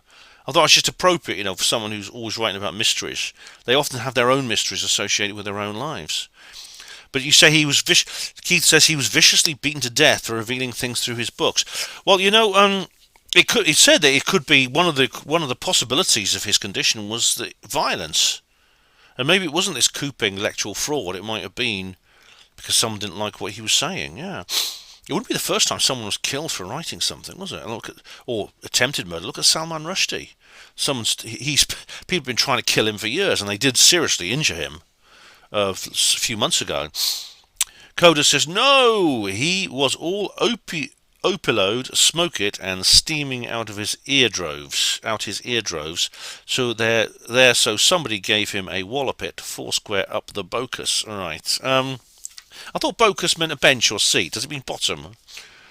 Because Jeremy Corbell was sitting on his bocus. So Coda, so he was smoking opium. I think that's what you mean. And steaming out of his ear holes. Maybe that was it. Maybe he was an addict of some kind. Yeah. Same video, Neil Peel Paranormal Peep Show. Where did you get the idea to do this lighthouse watch party, Ben? Well, it was actually Dark Corners UK suggested it, Neil, and I thought, well, why not? Yeah, good idea. It looks like an interesting film. And Dark Corners says here again, the film's unique 1:19:1 aspect ratio really adds to the overall claustrophobic feel of the movie. And Noel Santry says, I have the DVD, snorty face. All right. Right, so you have the DVD too. That's good then, Noel Santry, because then you can take part in the watch party as well. I was talking about in the introduction. I mentioned that it has this unique frame, which is unusual. I know Stanley Kubrick had like a TV aspect ratio frame. This has an even narrower one. It's almost square. A Dark Corner says here on the same video, I can highly recommend the Witch, also directed by Robert Eggers. Oh right. Oh yeah, I mentioned that, didn't I? Because in the introductions I tend to go into the background of the cast and crew. Right. Well, I mean, maybe we can do that one as well. And Neil says, I saw that. It was a bit weird, but US viewers couldn't understand the old English. They could have put subtitles on. I mean, they did that with with Train Spotting, because these characters spoke such a strong Edinburgh Scots. They had to put subtitles on when they exported it. They should have done. They should have had them for the British audience as well. Okay, we have Awake and Aware Conference 2019, an old one. And Seth Aaron Fletcher says 1410. That was a big fart. What's this? It's a timestamp here. Let's have a listen. Oh, thanks, mate. Thank you. Oh, I'm going to put my feet up. Nothing precious about the character. It's falling apart anyway. Hey guys, I'm at Dave's house. This is Dave. You may recognise What, him. a fart? Where's the fart? Let's do that again. Oh, thanks, mate. Thank you. Oh, I'm going to put my feet up. Go back slightly. What's this then? Good evening, ladies and gentlemen. This is the Phoenix Production speaking. I'd like to once again welcome you aboard the 1930 London Western Railway service to Milton Central with an expected arrival time of 20:26. Our next station will start from Watford Junction. It's all North London, yeah? North London. These are my. Oh, thanks, mate. Thank you. Oh, I'm going to put my feet What was the fart? That was just me going. Oh. It's falling apart anyway. Hey guys, I'm at Dave's house. This is Dave. That was just me going. Oh, that wasn't a fart, sirs. I don't do such disgusting things. Right, Crazy Plain Lady update. We have Coda again. Don't be asking everything as gospelode that trickly how from the telebocker. All sit it two square on the body eyeballs, all square and mesmerold there. Deep folly. Oh, right. All right, I'm getting the hang of this now. Don't take everything as gospel.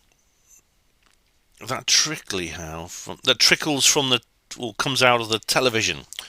All sit it two square on the body, all sitting on their bottoms, eyeballed all square and mesmerised. Yeah, eyeball square and mesmerised. Yeah, deep folly. Even when I was a little kid, they said people who watched too much television were said to have square eyes. I remember this when I was a little kid because I'd be sitting there watching TV. And my grandmother used to say to me, you'll have square eyes, you'll end up with square eyes. And this was I don't know if people still do that these days, but certainly when I was a kid, that phrase, that comparison, that joke was often made. Lighthouse Watch Party introduction. Noel Santry says, Ben, you're mad! And there's a laughter and there's some hearts. I'm mad!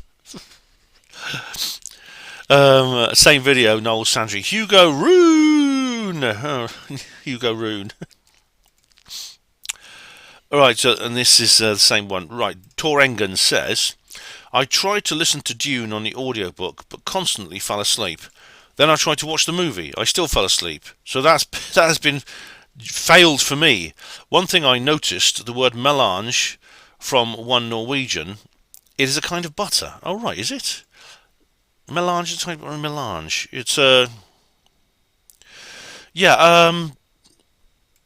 it can mean many things. It's actually French. It means mixture in French, but it's the word for the spice, melange.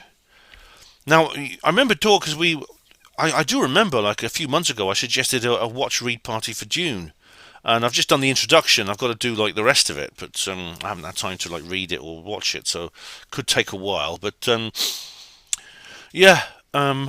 I'm sorry you didn't find it very interesting. But which movie did you watch? Did you watch the David Lynch 1985 adaptation, or the one that was from a couple of years ago by Denis Villeneuve? Because the original was far better, far better.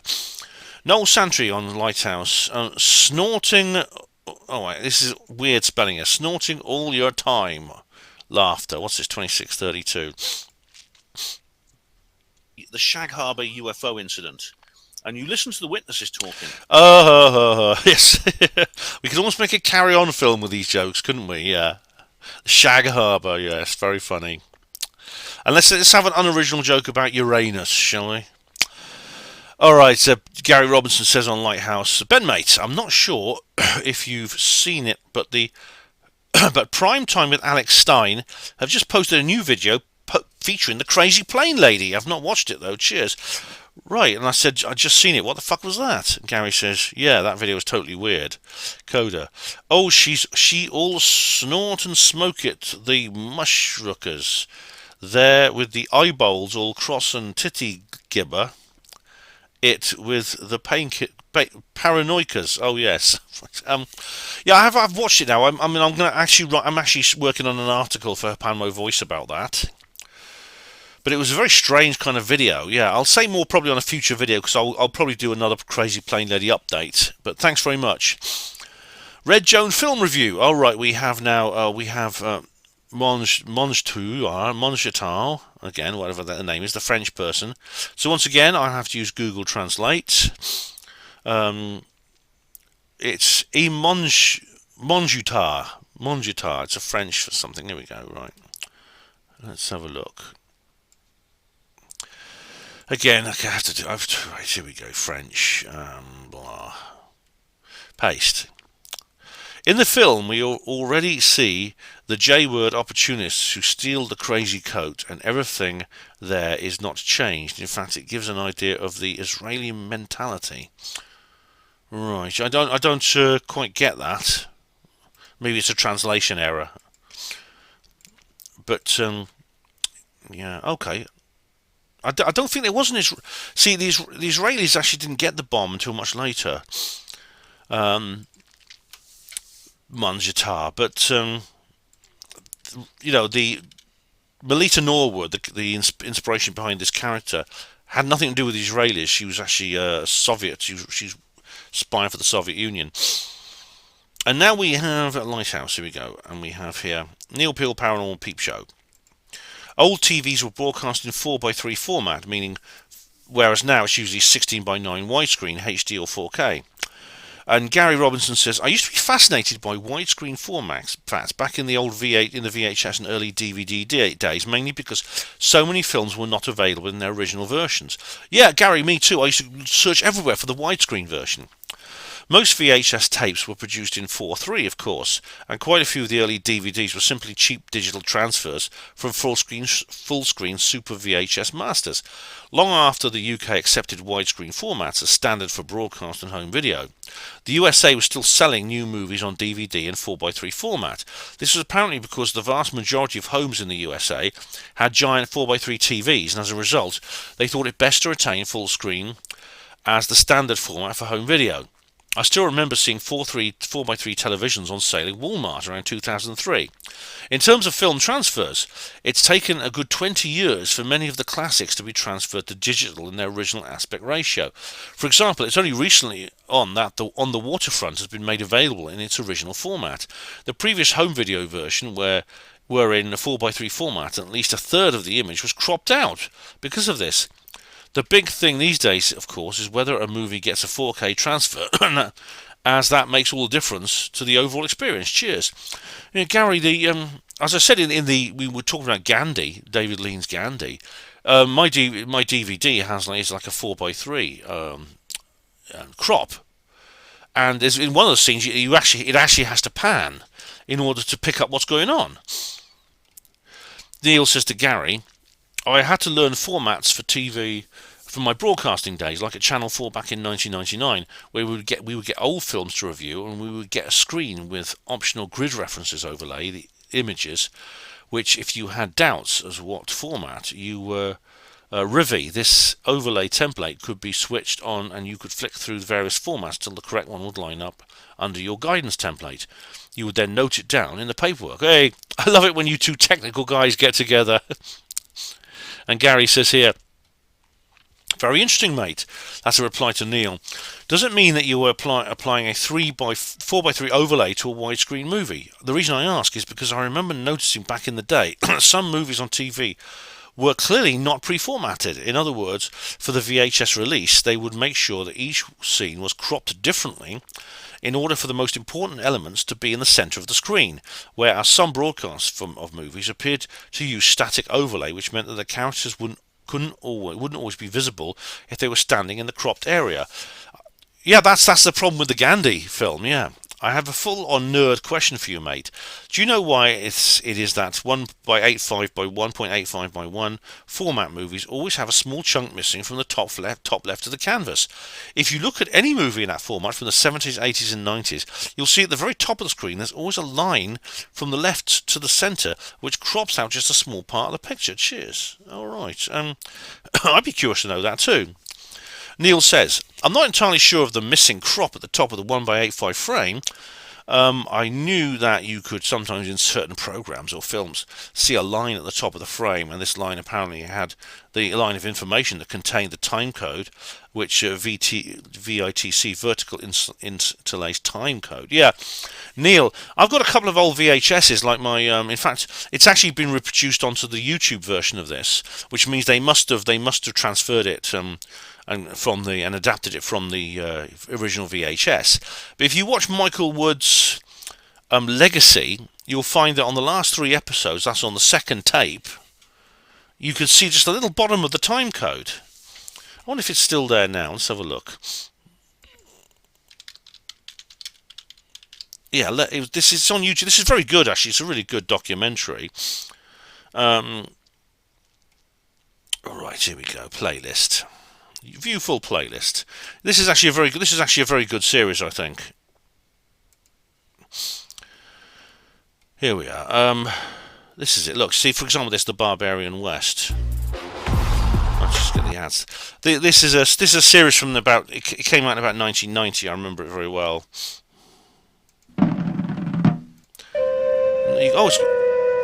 It's gone. Right, that's interesting. And at Luxor in the... This must be a different version of it, but the original YouTube, there was a YouTube version that literally had the time code still visible. Okay, Neil continues. This time code was embedded into the tape, regardless of what kind of tape it was, 1 or 2 inch, etc. The tape was useful in editing, but also in queuing up the tape and parking it, say, during adverts, etc. The other question is that the overlay we used was just on the monitor to check the safe areas of broadcast, handy to check titles. Sometimes we would need to run a film through an ARC or aspect ratio converter, which would take the squeezed up image and stretch it out correctly, but add the letterbox top and bottom. Oh, that's where it seems like a little bit like it seems distorted. Yeah, I've seen those, Neil. People would complain that they pay a license to get the whole screen, but it's probably these same people who use their phones to video, but holding it in portrait mode, thus reproducing the same black gaps. but on the left and right of the screen. Some films were, as Ben said, pan and scanned, so if they zoomed in, they might scan across the scene to catch a character talking on the right of the screen. Trouble was, cinema films were designed for big widescreens. TV never got the aspect ratio right from the beginning, because in the old days you had to have a big old valve TV taking up a corner of the living room. Now they can flatten the depth of the TV and wall mount it too. So the interface cinema films onto widescreen TVs. Yeah, I don't watch much TV, but the TV in our house here, Neil, is widescreen. Yeah. But the distorted images where they look stretched, you get a lot of that, and even like they're compressed either vertically or horizontally. I think they call it MAC or something, MAC, M-A-C or something, I don't know. But yeah, I mean, there's another example, the Gandhi one I mentioned, but there's also the example of Shirley Valentine. Now, this was, I bring this up in my BBC talk actually. There is a bit of nudity in it. Well, this is the scene where Shirley, Pauline Collins' character, strips naked and jumps into the sea to go skinny dipping. Now, this was filmed after. I have a lot of problem with the way that the TV the way that the TV edit they created for this, which I talk about in my BBC lecture. But they basically not only did they cut out all the swear words, which was stupid, and replace them with ridiculous other dialogue, but when this nude scene came across, you could see they cropped the image because it suddenly becomes very pixelated. So they zoom in and crop. Just because some middle-aged lady is getting her tits out. I mean, I'd quite like to see that personally, if possible. But I mean, it's pathetic. This was after the watershed. And as I said in the BBC documentary, they had that gunpowder, which is an orgy of violence and sadism. It was broadcast at the same time as day. Oh, but it's positive, because that thing about gunpowder is it's depressing and negative, whereas Shirley Valentine is positive and things like that. I talk in more detail in the BBC talk. Anyway, great banter, lads. Great to get some technical talk. Thank you very much. Video 7 band. Coda says here. Well, Ben Loader, all pridely dignifold there. Pridely dignifold to you too, brother Porter. Deep joy. Never let it fallollop from your brain bocker. Now, fallollop is the one word of unwinese I think most people know. Niall Murphy used it a lot. He said, welcome in his old show, Shamanic Freedom Radio. He says, welcome fallollopers of the interwebs. So he used an unwinese phrase there. Yeah. Fallollop from your brain bocker and thorcus in the myload. All right, thorcus. Something fallollop means to, I don't know exactly, it means to sort of wander around or something like that. And thinking in the myload, Thorcus. Thorcus is thinking, isn't it? It's not the winnage, but the takely part load. Right? It's not winning, it's taking part, yeah.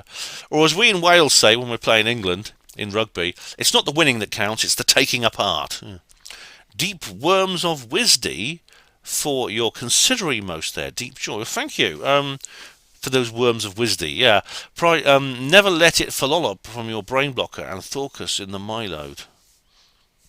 Right, I don't understand that sentence completely, Coda, but I know. But anyway, it was on Video 7 band. Maybe there's an answer to that somewhere.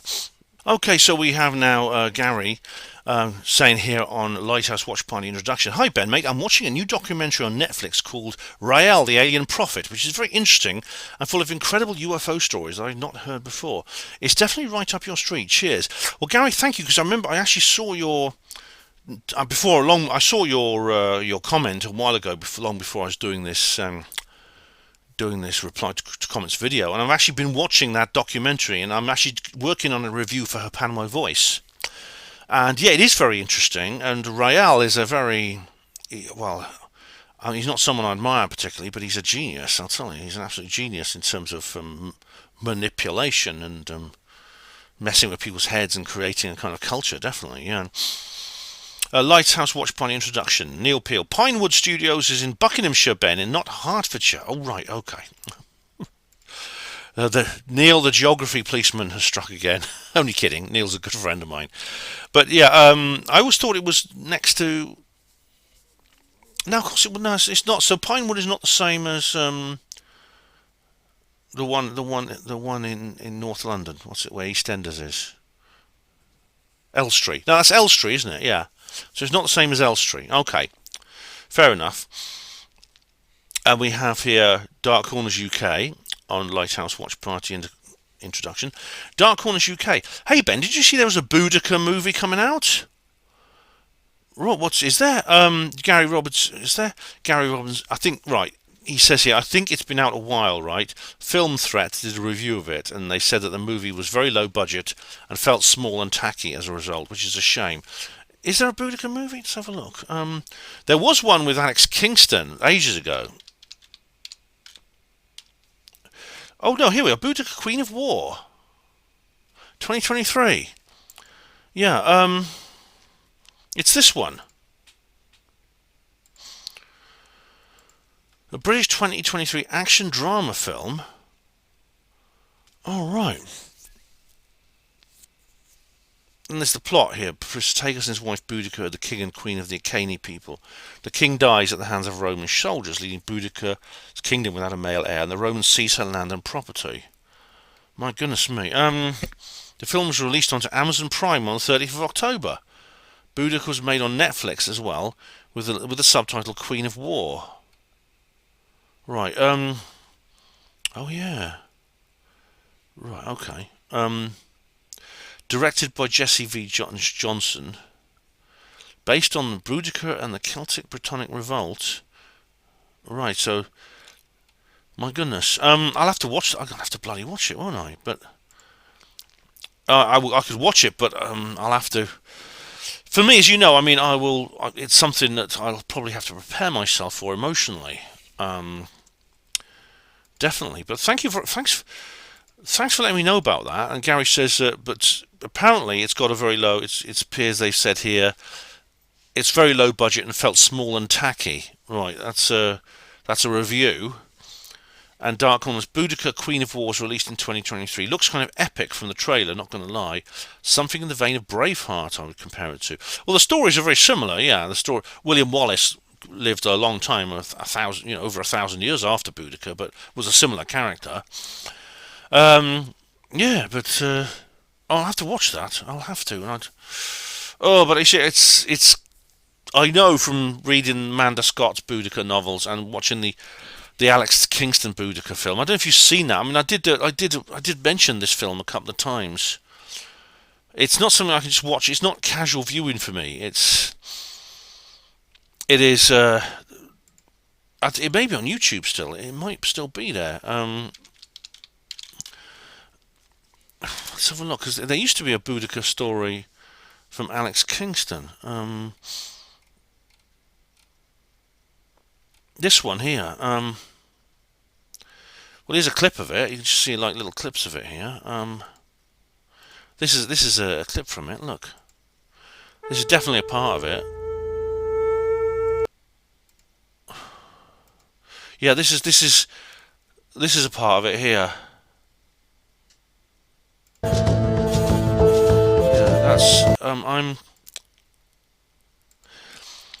right. Well, thanks for letting me know about this, guys. Thank you. I didn't know that film existed. I didn't know that there was a new Boudica film, which I will watch at some point. Although I do hope they do the story credit.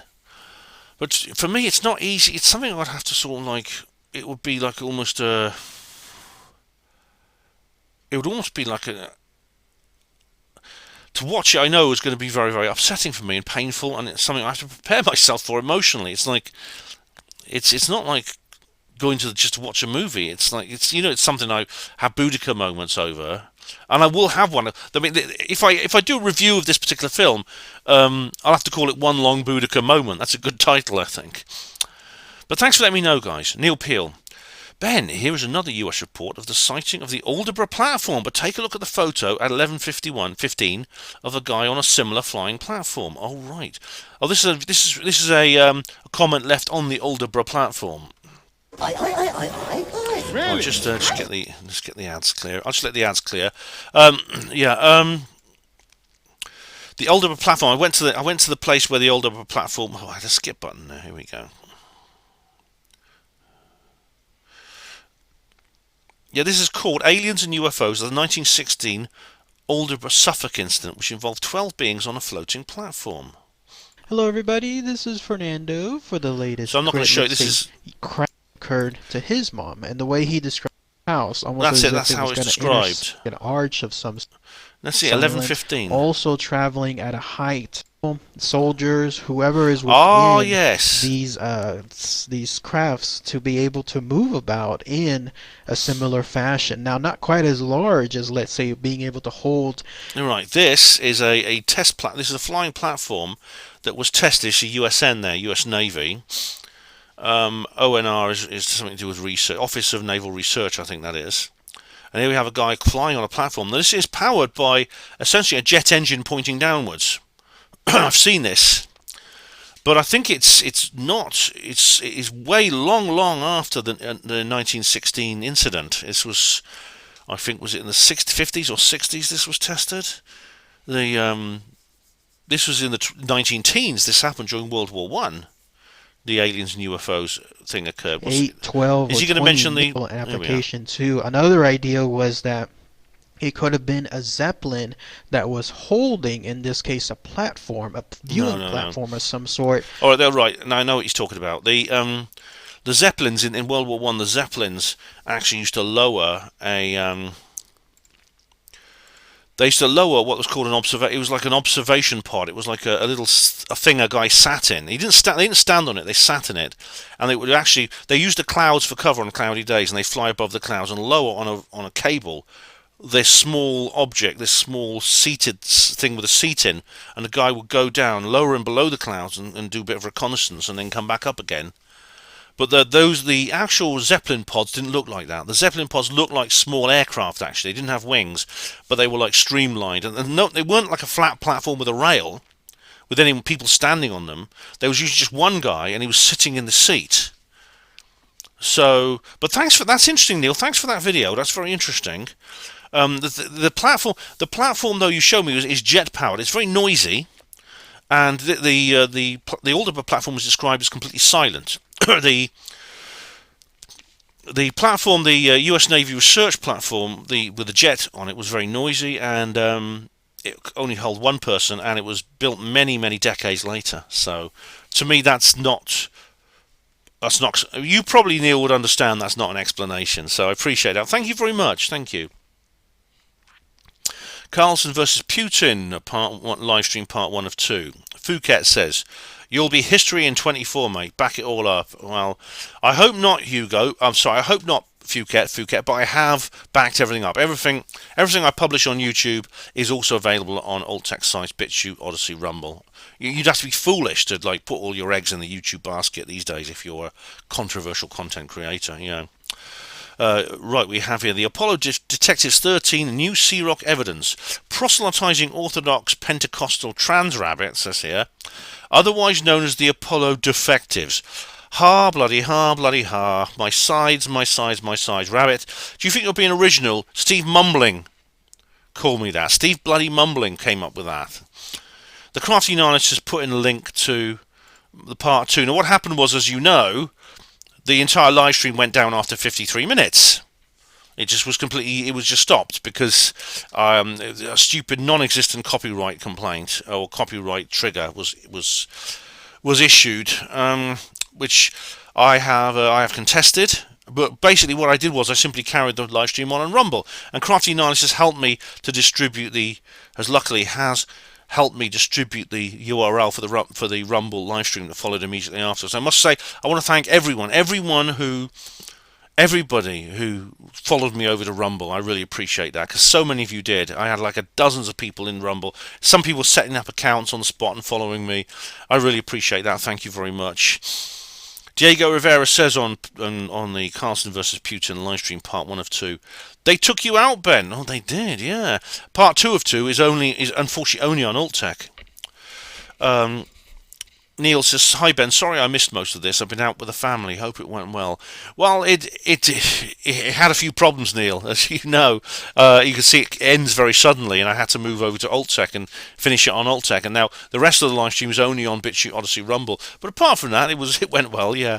Hope you had a nice day with the family. Right, Swerve It says on Carlson versus Putin, part 1 of 2. Ben, can you take your mic away when people are talking, please? Your breathing is very distracting and interfering with their feed. No disrespect meant. Now, fair enough, Swervy. In fact, you may have noticed I started doing this when I was just listening and putting it down again when I was talking. I had to keep remembering to do it, but I did actually start doing that. I hope that helped. Carlson versus Putin, Sprayman says, brilliant video as always. Thanks, Sprayman. Please do check out the part 2 on Alt-Tech. Coda says, right, notice of Alt-Tech exclusive, Fascist versus Monster. This is my notice of the Alt-Tech exclusive for part 2 of the live stream. Coda says, you'll be getting a rat-a-tat on the door clapper with the plod loaders all a huffalo-dowder and finger wag it. Go stand in the corn with the Capley Duncer there. Oh yes, all right. You'll be getting a knock on the door with the door knocker from the policeman, all Huffalo Dowder and finger wagging, Go stand in the corner with your dunce cap on. Coda, I'm sure they would love to do that if they could, yeah. Alan McBride says on Carlson versus Putin, part 1 of 2. Tucker 7, British date, the media 0. Nil, yes. Cheers, Ben, God bless. Go easy on the snow. Oh, Alan, I'd love some snow. But thank you very much. Yeah, Tucker 7, media 0, yeah. It was a massive victory for Tucker Carlson, definitely. But Putin apparently is complaining because he wasn't combative enough. I think Putin was expecting someone to ask him loads and loads of really tough questions, and he thought Tucker didn't ask him enough. So, well, I think Tucker did a good job there. Blogger says on Carlson versus Putin, this is part 1 of 2. Some very MAGA-like takes on a very softball interview. Well, Putin thought he was softball. I think he asked some good questions. Putin came across particularly poorly, despite the earpiece voice giving him an encyclopedia of dates to dazzle us with. Well, Blogger, I wouldn't be surprised if he knows these things off by heart. I mean, he wrote a really long article about Russian history, so yeah. Sadly for him, enough of us Westerners, quote-unquote, are knowledgeable to understand Novgorod was not a centre of power comparable to Kiev, a satellite city normally ruled by the eldest son of the Kiev king. At the outset of this meandering tirade to convince anyone he could that Ukraine is a false state and therefore fair game to invade. No indication of why now, and not when, Putin first came to power, which is the most obvious disingenuous part of the interview. Putin also came a little unstuck at the suggestion that other countries could invade to reclaim centuries-old borders long since changed. Fair play to Tucker for repeating this. Be fun to see China invade Russia if Putin thinks that's fine. Just a shame, but very telling, the bigger questions such as targeting civilians, evidence of war crimes perpetrated by the Russian military in Ukraine, and mistreatment of POWs and Putin's part in this weren't asked. Quote, gullible Westerners who spread Soviet propaganda were dismissed as useful idiots.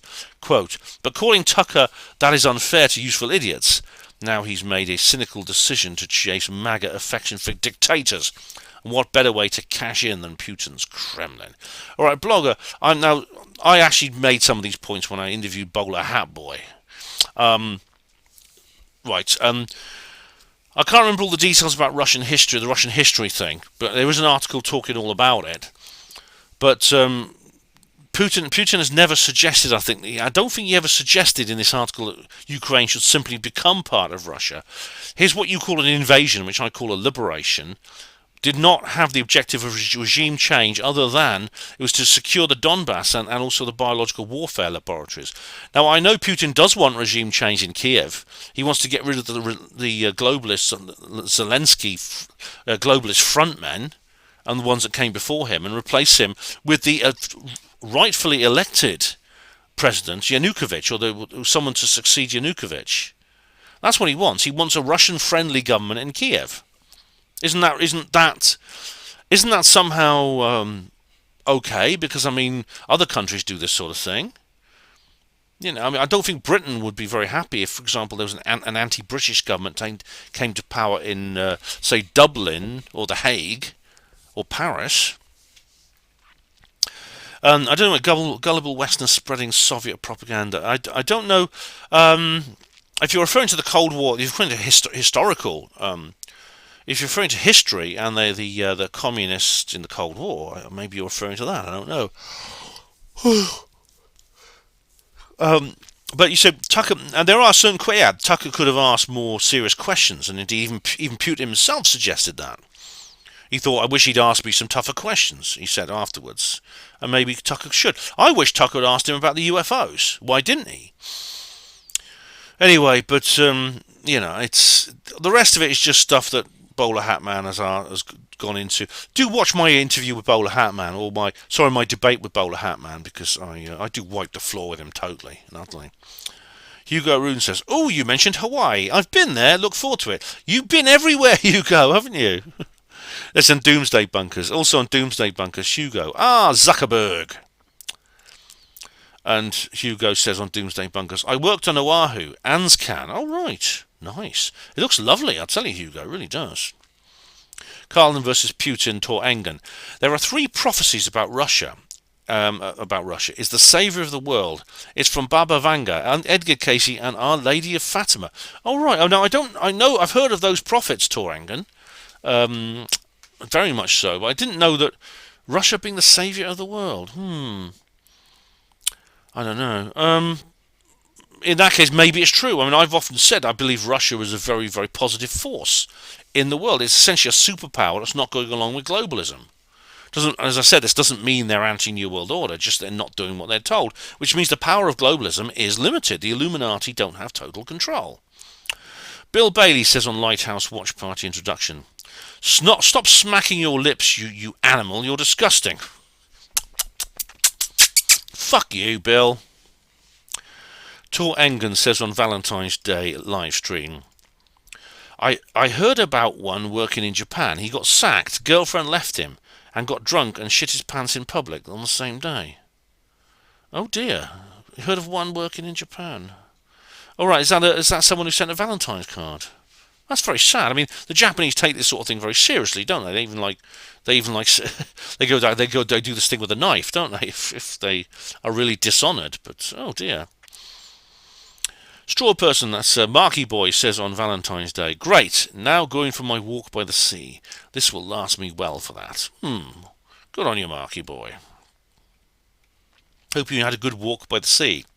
And Marky also says here on Valentine's Day, blindsided last weekend, so single on Valentine's Day. Not all that bothered, as I know there's a hot woman out there waiting for a mix of Greg Davis and Dave Vanian. And I'll be fending them off with a muddy stick. That's the spirit, Marky. Go for it. Straw Person says here, roses are red, violets are blue. I've got some handcuffs. Get in the van. Hashtag. This is a joke, a non-PC joke from back in the good old days of sanity. And he carries on another comment. Speak for yourself, Ben. I'm an awesome man who is very handsome. I'm also modest, Marky Boy. Marky says here as well, I am straight, but I'm so gorgeous I would sleep with me. I'd never sleep with him. Oh, no, sorry, Dr. Stephen Greer. Ooh, he makes me weak at the knees, yes. Billy Big Bores says here on Valentine's Day, it's good to hear from you again, Billy. Jesus, Ben, I nearly choked on my lobster when you said you weren't gay. I've been watching for years as well and would have bet the house you were. That's my fantasy right up in the air now. Very disappointed. The thought of you in leathers with the cap brought joy to my heart. Oh well, I'll have to go back to Elton. Oh, Billy, I'm a heartbreaker. Coda says underneath, oh yes, Ben all thongy most and village people over there. I know it all the tie load. And I knew it all the tie load. You probably don't need me to translate that. A Valentine's Day live stream. Lewis James says here, no, Ben, for her to choose that trash says more about her and its state of mind more than it does you. Her loss. Oh, thank you. That's talking about my partner who left me for an Egyptian con man. Thanks, Louis. Much appreciated. Notice Vault Tech exclusive, right. Roy Bland says, I've been to a couple of the alt sites. No, the video's not there. Oh, that's strange because... Roy, I can see it very well there, and lots of other people can because they've been commenting on it. In fact, I will be going to those comments very shortly. Coda says on Valentine's Day live stream, very bright of you to come out of the closed closet and close it there. Pridey dignifold and more pridely. Is Fortiel February about buy candy or even throw money at florist for rose loader? Oh no, deep folly. All right, this is brave of you to come out of the closet and close it. I'm not out. Closet. Is 14th of February about buying candy or even throwing money at the florist for a bunch of roses? Valentine's Day is celebrate of affexy between lover. Yes. Oh yes, singly song, write poetrail, and profess unendi adorashi and tender fond loaders for your boy fellow lovage. Oh yes, oh. You know what that means, don't you? Yes, it does. And Coda carries on another comment on Valentine's Day. Oh, just one final thoughtus. Oh, thoughtus is thought, right? Of Wisdly from the Grail Beyonders. All right, Wisdly. Wisdom. Thought of wisdom. The Grail Beyonders. Oh, the Holy Grail, yeah. Now that you'm gone all teddy bears pickloader, when you're all kissy cuddly-owed with your straply blokage, don't be expecting any off-spriggate to come off of it. Oh no. Your burly man love it don't have the party loads for procreate. Are you saying that when I've got all kissing with my... Oh right, what you're saying is if I have a boyfriend, don't expect any children to come from it. They don't have the... Alright, I get that, Coda, I do. Right, here we go. Valentine's Day. Hey Ben, kindergarten and primary schools in Texas encourage their pupils to send Valentine's Day cards to all of their classmates. Because of this, the Walmart sells packs of cards so that parents can buy them for the kids to fill out. This means they can each bring home a huge collection of cards, which in my opinion is completely a meaningless exercise. Let's face it though, this is the kind of thing is engineered by Target and Walmart so they can sell cards. Cheers. Yes, I'm sure in that case, Gary, it is basically just as Joel Barish says, the Jim Carrey's character in Eternal Sunshine of the Spotless Mind, a holiday invented by greeting cards companies. Yeah, I watched that film actually last night. I watched it again after many years. Okay, so now we go on to BitChute. We're still not even on the 2-hour mark yet, so we'll go through the BitChute comments now. Reply to comments 90. Let's have a look. Discuss the video. No comments. Doomsday Bunkers.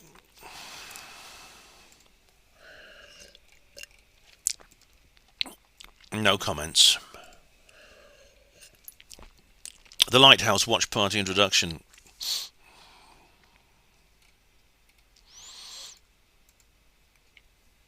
Right, the Death Beats said here. That's Gary. I've got I've got loads of replies here. Okay, the Death Beats. Gary says, you're right about the eyes wide shut aspect ratio. There have been a few classic films over the years that have used this strange aspect ratio, which is only slightly wider than the 4:3 format. A few films come to mind are Straw Dogs, Scum, Once Were Warriors, and New York, New York. I've not seen any of those, Gary. It still makes a huge difference to see them in their original versions, in my opinion. By the way, mate, you should look to upgrade to Blu-ray already. I noticed that you can walk into a second-hand store these days and buy Blu-ray movies for just a few quid. The machines are not expensive either, as they are already old tech because of 4K Blu-ray. The difference between DVD and Blu-ray is pretty huge. I've not got a 4K yet. I'm still collecting movies on Blu-ray. I've also noticed that some new films on Amazon are only £5, which is crazy cheap for a new film. Cheers.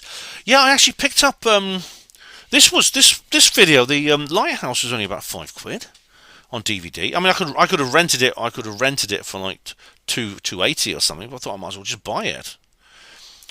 And Deathbeat says here, I tried to post this comment on YouTube, but it deleted it. Yeah. And I says here, not again, mate. Sorry, don't know why that is.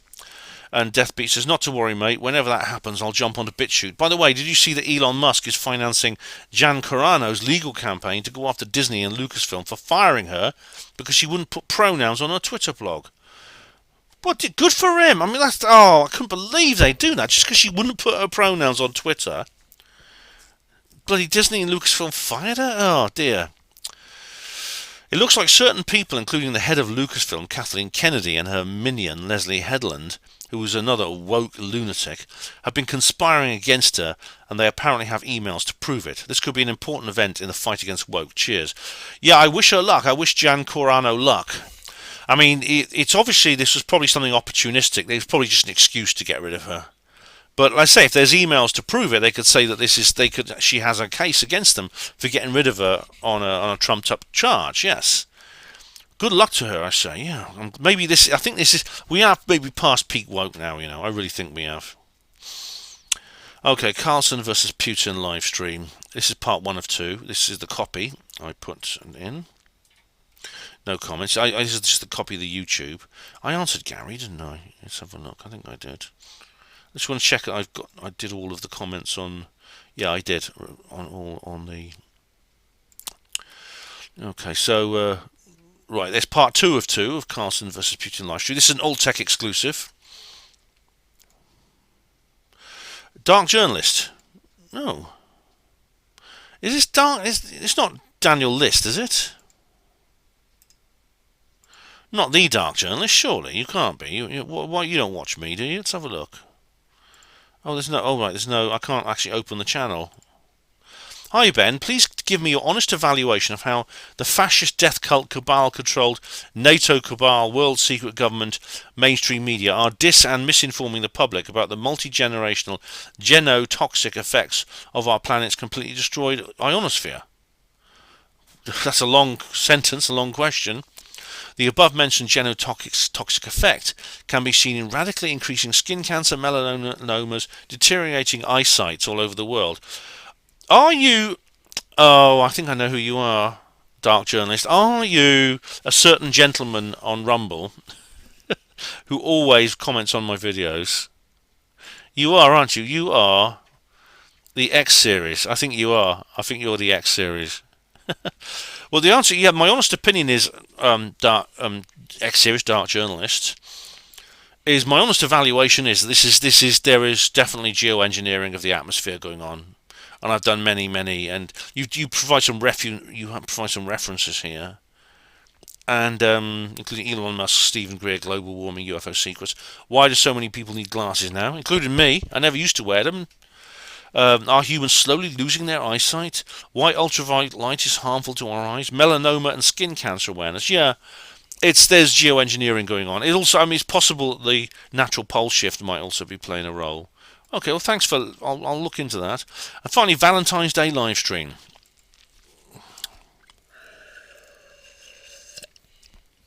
No comments. Right, so now I'm now going to go through the notifications for any comments posted on older videos. Let's have a look. Right. Thank goodness they have these notifications. They're really this is one of the best things that have come on BitChute, and since it started was the introduction of notifications like this.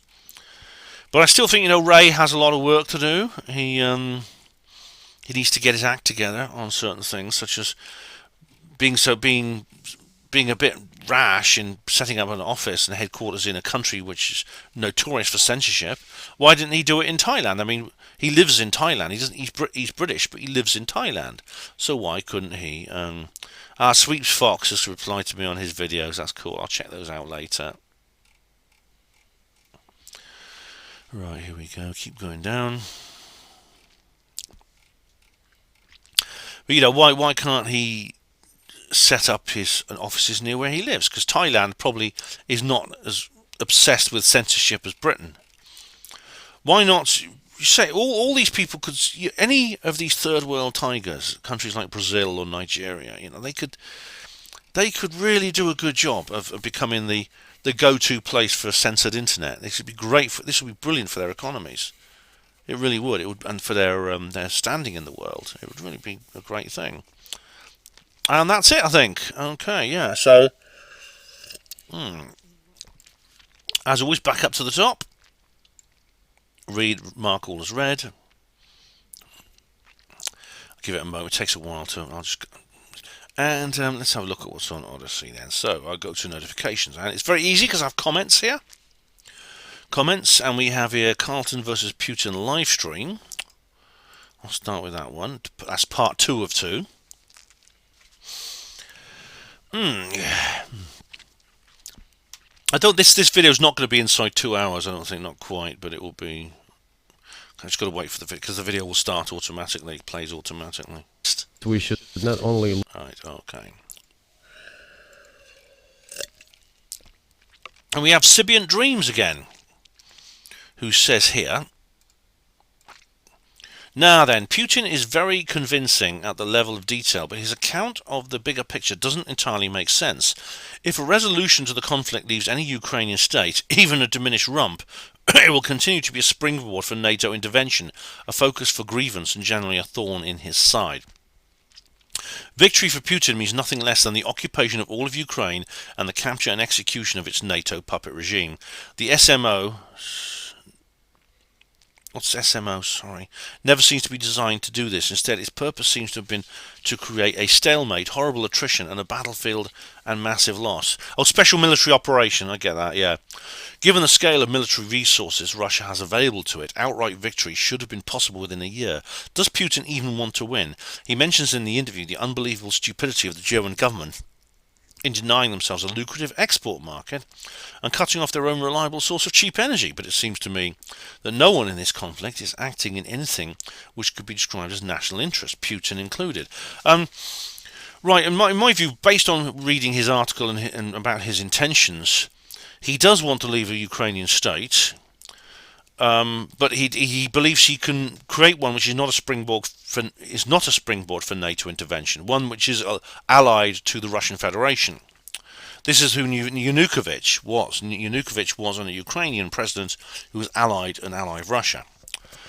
Victory does not mean the occupation of all of Ukraine and the capture and execution of its NATO puppet regime.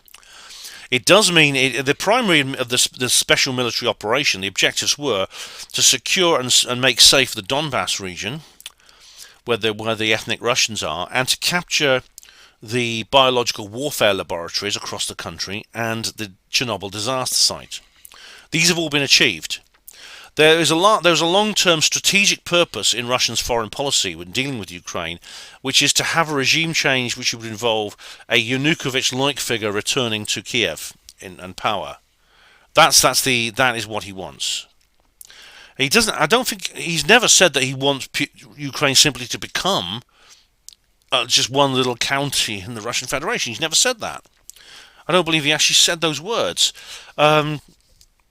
Because if he did, then again, it would make it essentially would be him doing exactly what he accuses NATO of doing. That is moving, essentially marching forward instead of just being defensive.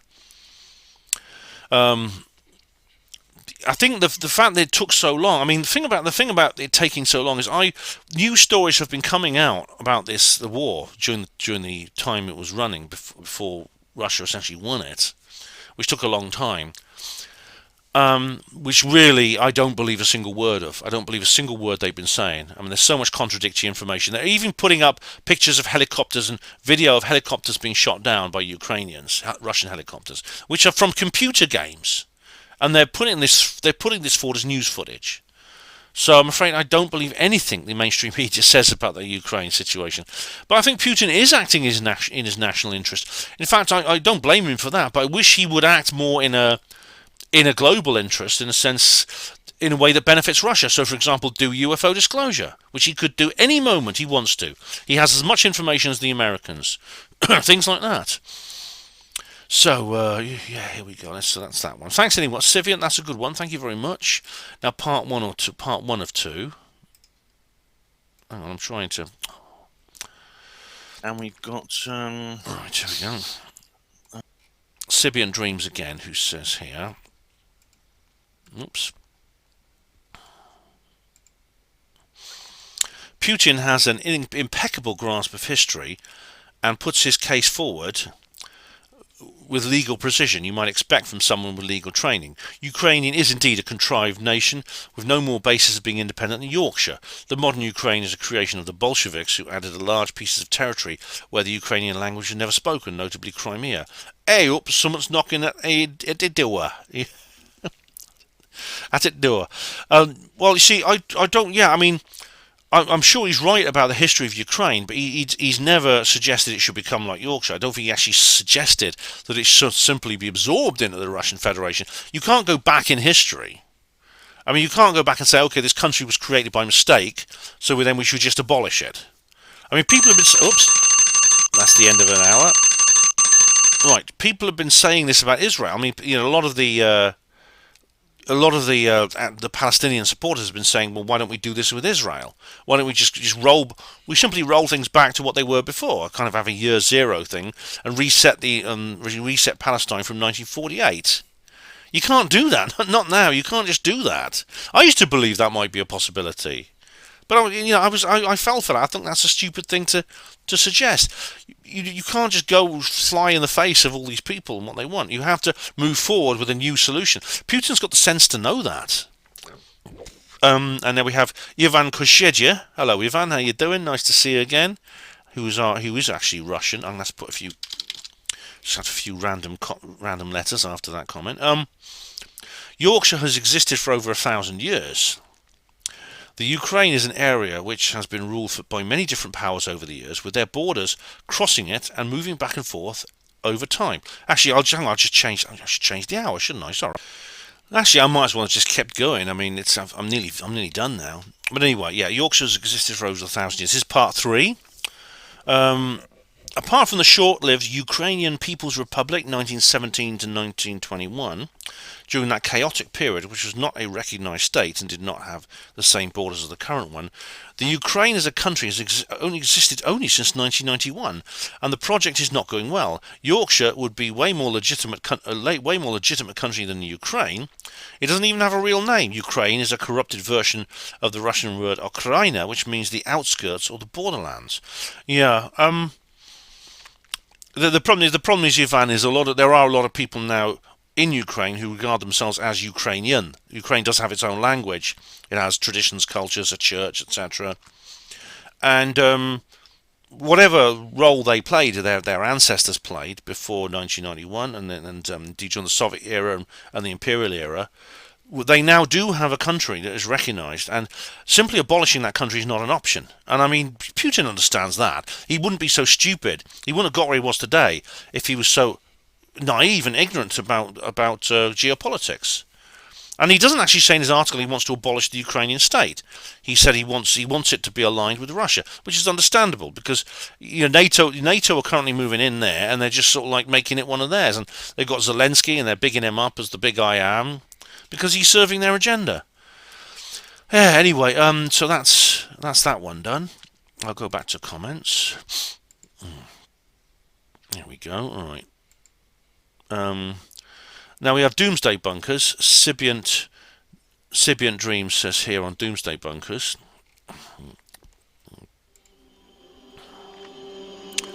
Hit pause. I agree with the 2 comments already posted. That's below. We'll come to those in a minute. The people in charge of security with access to weapons will soon be the ones in charge of the bunker, Navy SEALs or not. Zuckerberg will find that all his martial arts training won't get him very far. No, absolutely not, Sibiant. I mean, when some guy with an AR-15 is like pointing it at him and saying, "Give me the control box for my electric collar," and then takes it off and then puts it on Zuck himself, there's not a lot you can do about it. A karate chop against body armor wouldn't really bruise very much, would it? Yeah, so this is one of the things that Douglas Rushkoff had been saying. He said that this is just a fantasy, it's a folly.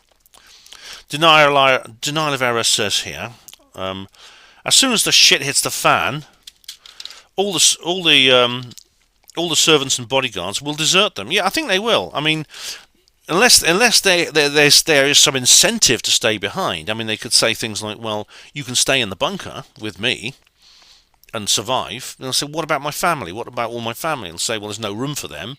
Well, I've got a wife and kids, or you can't bring them." things like that. They'll probably say no, and then there's no more, and of course they won't be getting paid because there's no money. So where's the incentive for them? Where's the incentive for them to continue to serve these masters? Yeah, and Janelle Oliveira says here again, I will add a few extra characters. I think like you, they are delusional. They won't last long in there. Wonder what powers them. Nuclear, very interesting. Thanks for posting it on here, Ben. Greetings from the Alliance. Greetings from the Alliance. But Dan Oliver, I don't think I'm delusional. I've actually not actually said that I go along with their ideas. The video is simply to entertain an idea without necessarily accepting it. So I was entertaining the idea. What powers them? It's a good question. I mean, well, we know with some of them they have wind farms and solar power. I mean, they're the one that was shown by that Australian lady. Excuse me. Has wind turbines on it. It's possible some of them, like Zuckerberg's, have free energy. They have. It's likely that they will use free energy devices on them because why not? They don't. It's not that they have to declassify it. Some of them will have free energy devices. Right, and anyway, I replied to comments 90. Dark Corners UK says, oh, right. On reply to comments 90. Whoops. Conspiracies, government. Hi, Ben, mate. YouTube, for whatever reason, would not allow this comment to be posted. Oh, well, shock horror, Dark Corners. Who'd have thought that? In relation to my own and Gary Robinson's conversation about expanding the channel's reach to new audience, links in your TikTok bio to YouTube and old tech sites, HPANWO Voice, and even Spreaker would help drive new audiences. Oh, right, thanks. Oh, yes, you've said this to your fantastic content. It's relatively simple to do, but I think it would have a massive impact on directing new followers towards the lesser-known corners of the HPANWO-verse. Thank you very much, Dark Corners. I can start straight away by adding these links certainly to TikTok. Now, as far as the rest of it goes, I mean, a links tree might be an idea, but I already have the main HPANWO site, which serves as a portal to all my other sites. So you could go and check those out, and people can as well. But yeah, I think that's a good thing. Anyway, I think we're now through. That's Odyssey done. Yeah, that's Odyssey finished with, and now we go on to Rumble. What have we on Rumble? Let's see. Show notifications. All right, here we go. Oops, we got a lot. We got quite a lot here actually. Oh, we got like going back a long way.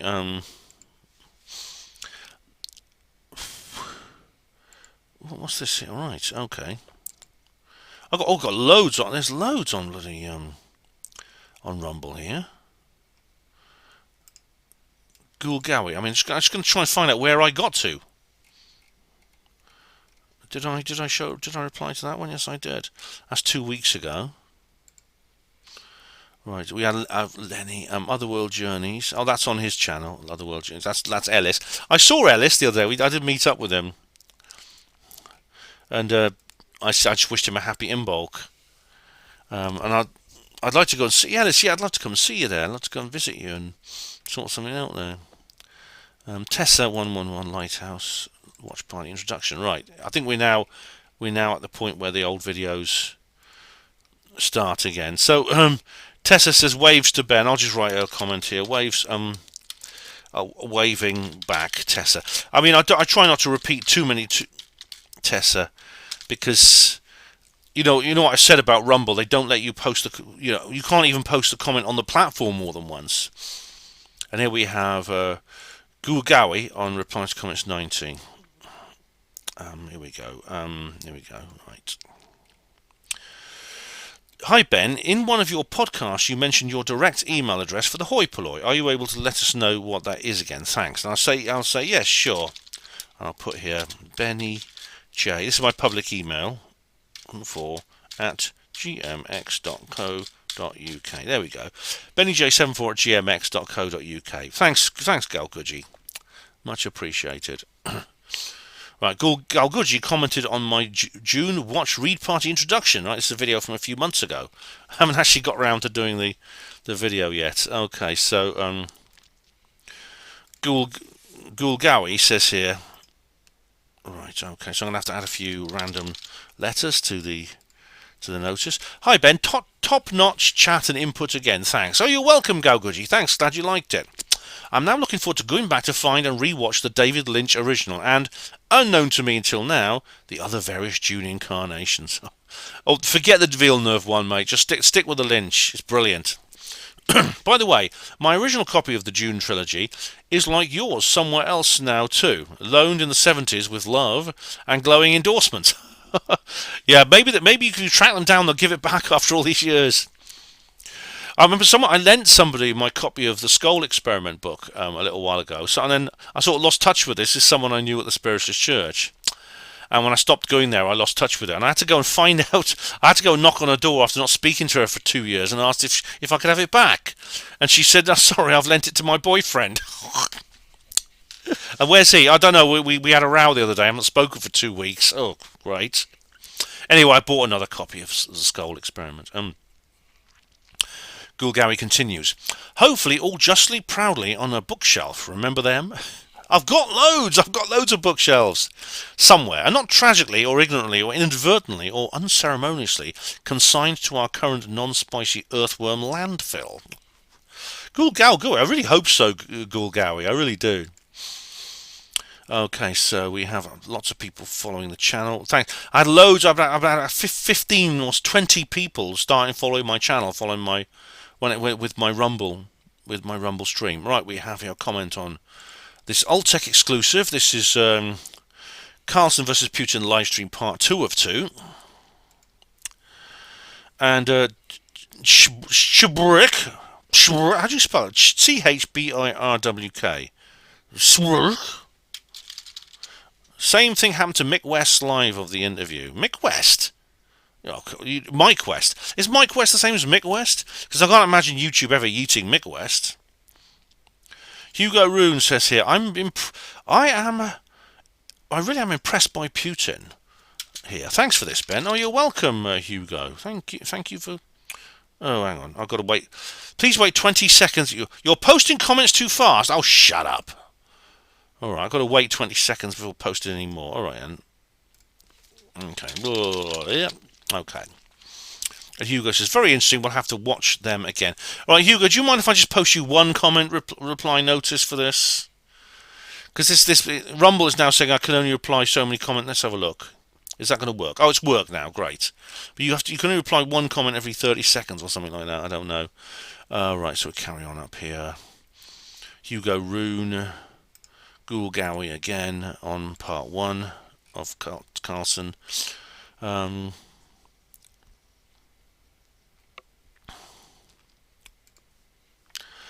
All right.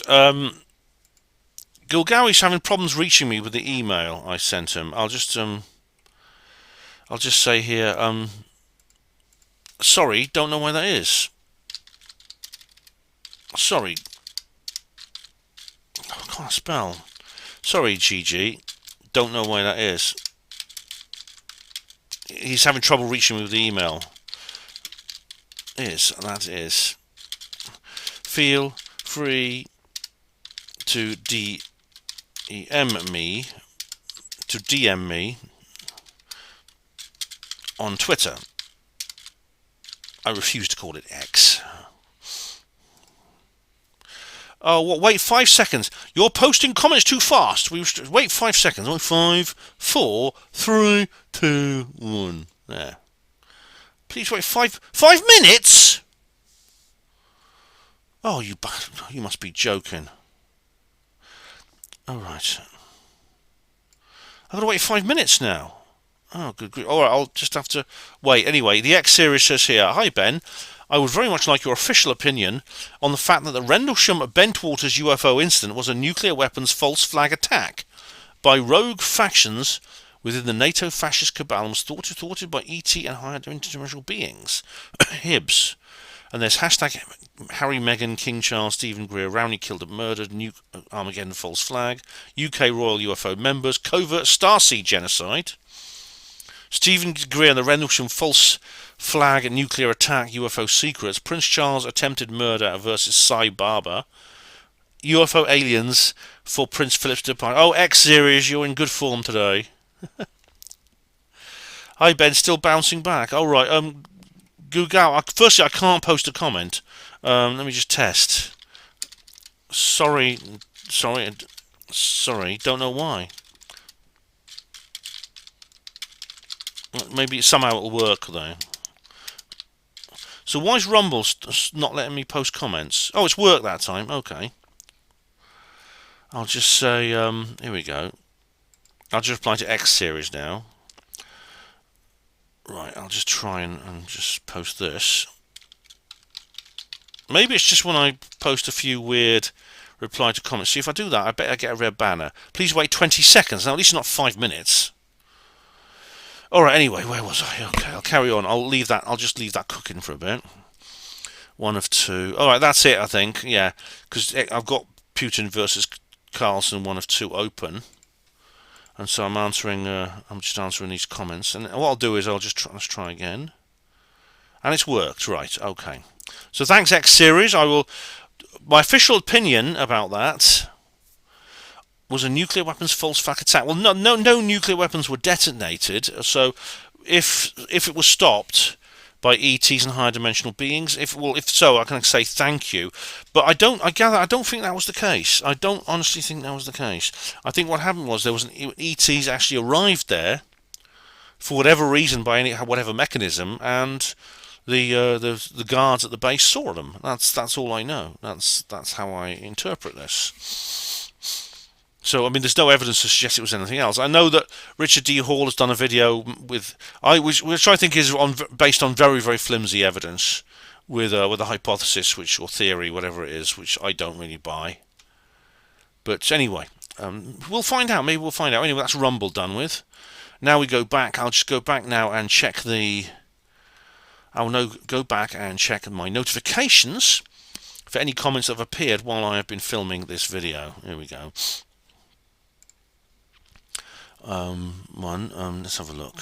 47 minutes ago. Bases. Right.